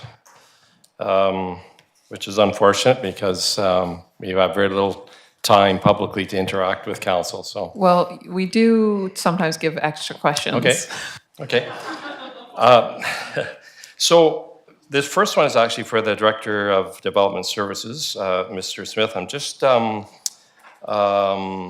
wondering, at the last committee of the whole, there was a discussion of, with respect to the discussion of populating reserves of the sale of city land.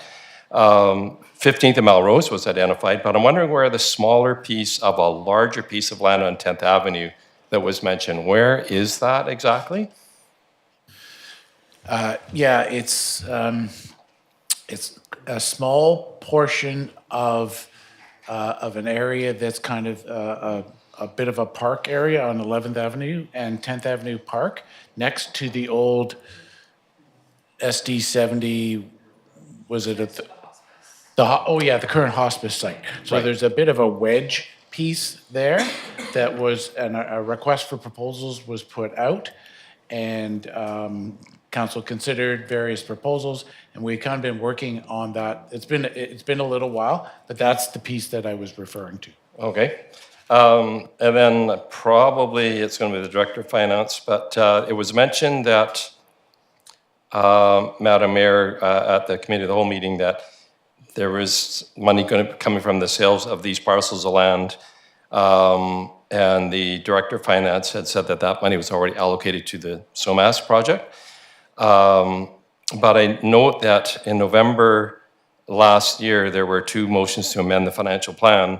One was to allocate an additional $550,000 from the land sale reserve fund to complete remaining demolition, and a subsequent motion to permit borrowing from the land sale reserve from the water infrastructure reserve. So with respect to the water infrastructure reserve, has there been any internal borrowing from that reserve fund occurred for any particular reason, including the SOMAS? I'll go to our Director of Finance.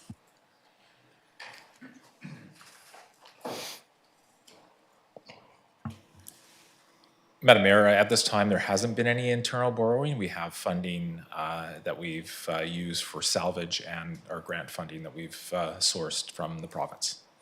So to understand process, you've mentioned before that you have to identify sources of funding. You don't necessarily have to go to the sources, but in order to carry a project forward, the sources of funding need to be identified ahead of time. Madam Chair, that is correct. So with the funding that we anticipate that we may need to proceed with, we have to have that there available to proceed with the work that we need to do. We've been obviously working on the salvage at the site and utilizing the grant, the $1 million grant. And then when and if we do need it, we would borrow it, and then any interest that would be foregone would have to be assigned back to that reserve for that. Right, and I understood that part, so that's good. So with respect to today's discussion, a lot of the topics, may I carry on, Madam Mayor? On page 17 of today's agenda, specifically to do with the sewer and water fund, pausing these projects or postponing them or waiting for a more extensive asset management review. I'm curious as to why sewer and water is being paused in any manner, in that sewer and water capital is paid for out of user fees, not general taxation. And just at the recent audit committee meeting, there's $7 million invested in the reserve funds for the water capital and 6.9 in sewer capital. So if I understand that correct, there's money in both of those funds. We've got reports on the shelf that have identified all kinds of CSOs and projects and so on. Why are we pausing these projects? I'm just curious. Just for clarity, we did not read those motions and proceed with them today. We referred it to a committee of the whole for more discussion because council would like clarity on each of the projects as well. However, it was stated by our Director of Finance that this is not an effort to save taxation or to save money from fees. This is about projects and when they need to proceed, recommendations from staff on priorities and reallocating funds to carry the projects forward in the way that makes the most sense. Director of Finance, did you want to add to that at all? Or it might be best for us to just have further discussion about it when it comes to the committee of the whole meeting, because we didn't have a lot of information to go off of today, and we'll have a full report when it comes forward. So the general consensus, though, would be probably, I hope, that the council is going to authorize moving forward with some of these projects as previously identified? Yes, and council has already authorized moving forward with these projects and funded them in prior years, as you would know. So this is just, council didn't have enough information to consider canceling any of the projects, certainly at this point. I can't say what council will do at a future point. We didn't have the information needed today. Okay. And just the last one to button it up is with respect to the budgeting for the key-to-key path. This came up at audit committee too recently for the audit committee members who were there, is that project budget appears a different total on so many different documents, but it was identified as a $7 million project from the get-go. So I'm just suggesting for clarity purposes is that even today, what page are we on here? Page 38 of today's agenda, it's got the budgeted amount of 5.8 million, 2 million spent, and 3.7 million remaining. But in January, you already put 1.25 million into the plan this year. So I'm thinking the available funds have got to be more than 3.779. And so just for clarity purposes, and again, the budget says 5.8 million, but right from the very beginning, McElhaney on September 20th, 2020, said it was a $7.1 million project. So, so just for clarity, I'm not trying to be sort of difficult, but I think it would help everybody if there was just a little bit more consistency when that comes out for staff and for everybody. Council? It'd be great if it was a $5.8 million project, but I believe it's still a $7.1 million project. Andrew, if you have any information today, and if not, we can always bring back information. Madam Chair, so when we present, and we did discuss this at the audit committee, Mr. Smith and you know, when we looked at what was in the capital plan for 2023 and prior, that's the listing that we provided. So that's the 5.8. And then the additional funding for 2024 is in the new 2024 capital plan. So once the financial plan is adopted, then we would put those two together and then totaling the $7 million. But it's, you know, there's two different totals in the financial plan, but it's just respective of the timing that those budgetary amounts were allocated. So the one reference that Mr. Smith is looking at is referencing the 2023 and prior, and then the 2024 is that additional 1.2 from the growing community funds. Okay, and I think just to finalize it, I think that's where the point is that the project's always expected to be 7.1. So if you sort of you started here and you were taking amounts down as you funded, it might just make it easier for everybody in the public to just look at the sheet. Here's what we spent, and it's a suggestion. So, all right, thank you for your time. Thank you. CAO. Yeah, and just through the chair, a little more information is if you go to letsconnect.ca, the project's on there and has the full listing of where the funds come from to equal the 7.1. So that's where we do try and direct people, because sometimes on the audited financials, it shows in different places. Thank you. Come on forward. Oh my gosh, I feel lonely up here. Leslie Valerius, Port Alberni. I just have a couple of comments. Cindy, thank you very much for bringing that notice of motion forward from the seniors advocate on her recommendations from the town hall meeting. I appreciate that. The other one is the Latham corridor. I live in Westport Place, but I cycle up Latham Road, which is the cycle route. So I also am concerned for safety reasons on that corridor as a biker. As a cyclist. And the official community plan, I tend to overlook the importance of that. And from a senior's point of view, I guess housing becomes one of the issues in the official community plan. But I need a little understanding, and I'm not sure about the official community plan too much because I don't follow it. But when they talk in the South Island, they were talking about residential properties close to transportation hubs. And the increase on residential was just for like townhomes and fourplexes. So I don't know how we get to a big, massive 6-story complex on residential land. And that's my question, and don't know where it goes.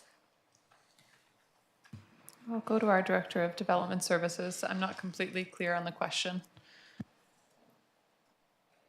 I'll take a crack. So there, you may be referring to some of the new provincial legislation is referring to what's called small-scale multifamily unit housing. And the province is requiring all cities, including Port Alberni, to amend our zoning bylaws. Now that primarily revolves around zones where it's limited to single family and duplexes, not high density multifamily. So within our single family and duplex zones, which will be quite a few, the city will need to amend its zoning bylaw before the end of June to allow up to 4 dwelling units. So that is completely separate from a particular project that the city is being asked to consider for higher density multifamily residential, which was the project that was being asked to be considered before. The OCP, as you may not know, but we're in the meat of doing a whole new OCP, and growth and density will be, and housing will be fundamental issues that we'll be discussing with the community and eventually bringing forward to council. So we're just wrapping up kind of this most recent set of engagement, and we will bring back to council, or probably a committee of the whole meeting in April, a what we heard report. So council can hear what we heard in this stage of the engagement. A lot of it was around growth projections and climate action, and be sure that council is comfortable with the direction we're going, and then proceed into the next step with some detailed development policies. And I'd be pleased to talk with you outside of this on the OCP to provide more education or to encourage you to become involved in that process. Yeah, but just going back to the project that's on Kingsway, is it on residential property that this building is being built on? The property was zoned, or in our OCP, was designated for multifamily housing, not single family. Oh, okay. That does help a bit. Okay. Thank you. It's just the height, I guess, is the big concern for everybody. But I also take into consideration what Todd Patola had said about the birds, the eagles, that and the green roof and other considerations, which you would think council would want to address prior to approval of that project. And that's my concern. Thank you. Thank you for the questions. Are there any other members of the public who would like to ask questions? Sure, come on forward. You sounded very reluctant about that in the invitation. David Wheelchair, 4545 Argyle, Chair of the Port Alberni Toy Run Society. Excuse me, Madam Mayor. Just not sure what questions Mr. Woodshire will ask, but if they are any that I might be in conflict with, maybe he can indicate that and I will leave the room. With the nodding of head, yes.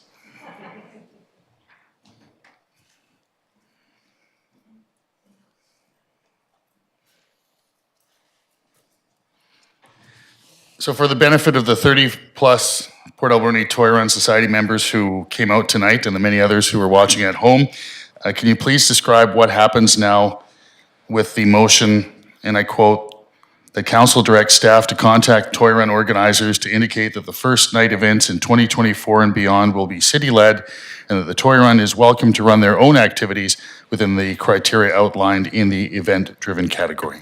Thank you. So that motion wasn't read, and so as a result, it just officially goes away. So that will not be proceeding at this point. That said, you will have heard the other motion, which is to bring a larger conversation about events to a committee of the whole conversation. So there's certainly a chance that the toy run piece of it could be picked back up there. I would definitely encourage a representative of the toy run to attend that meeting so that if there are questions, we can answer them. But the intent of that recommendation from staff was not to take away something that the toy run wants to run. I think we would like to add events to be city run where they're not currently being run by anyone right now, and we recognize that we don't necessarily have capacity to take on new events. So if there is a willingness from Toy Run to continue on running the event, then my sense from council is that we're going to prioritize other events for city staff to take on, for instance, Canada Day or other events that are looking for support. Thank you for the clarification. Thank you. Are there any other members of the public who would like to ask questions today? Okay, seeing none, would somebody like to move adjournment? by Move to Councillor adjourn Solda. and reconvene in camera, Madam Oh, Mayor. thank you very much.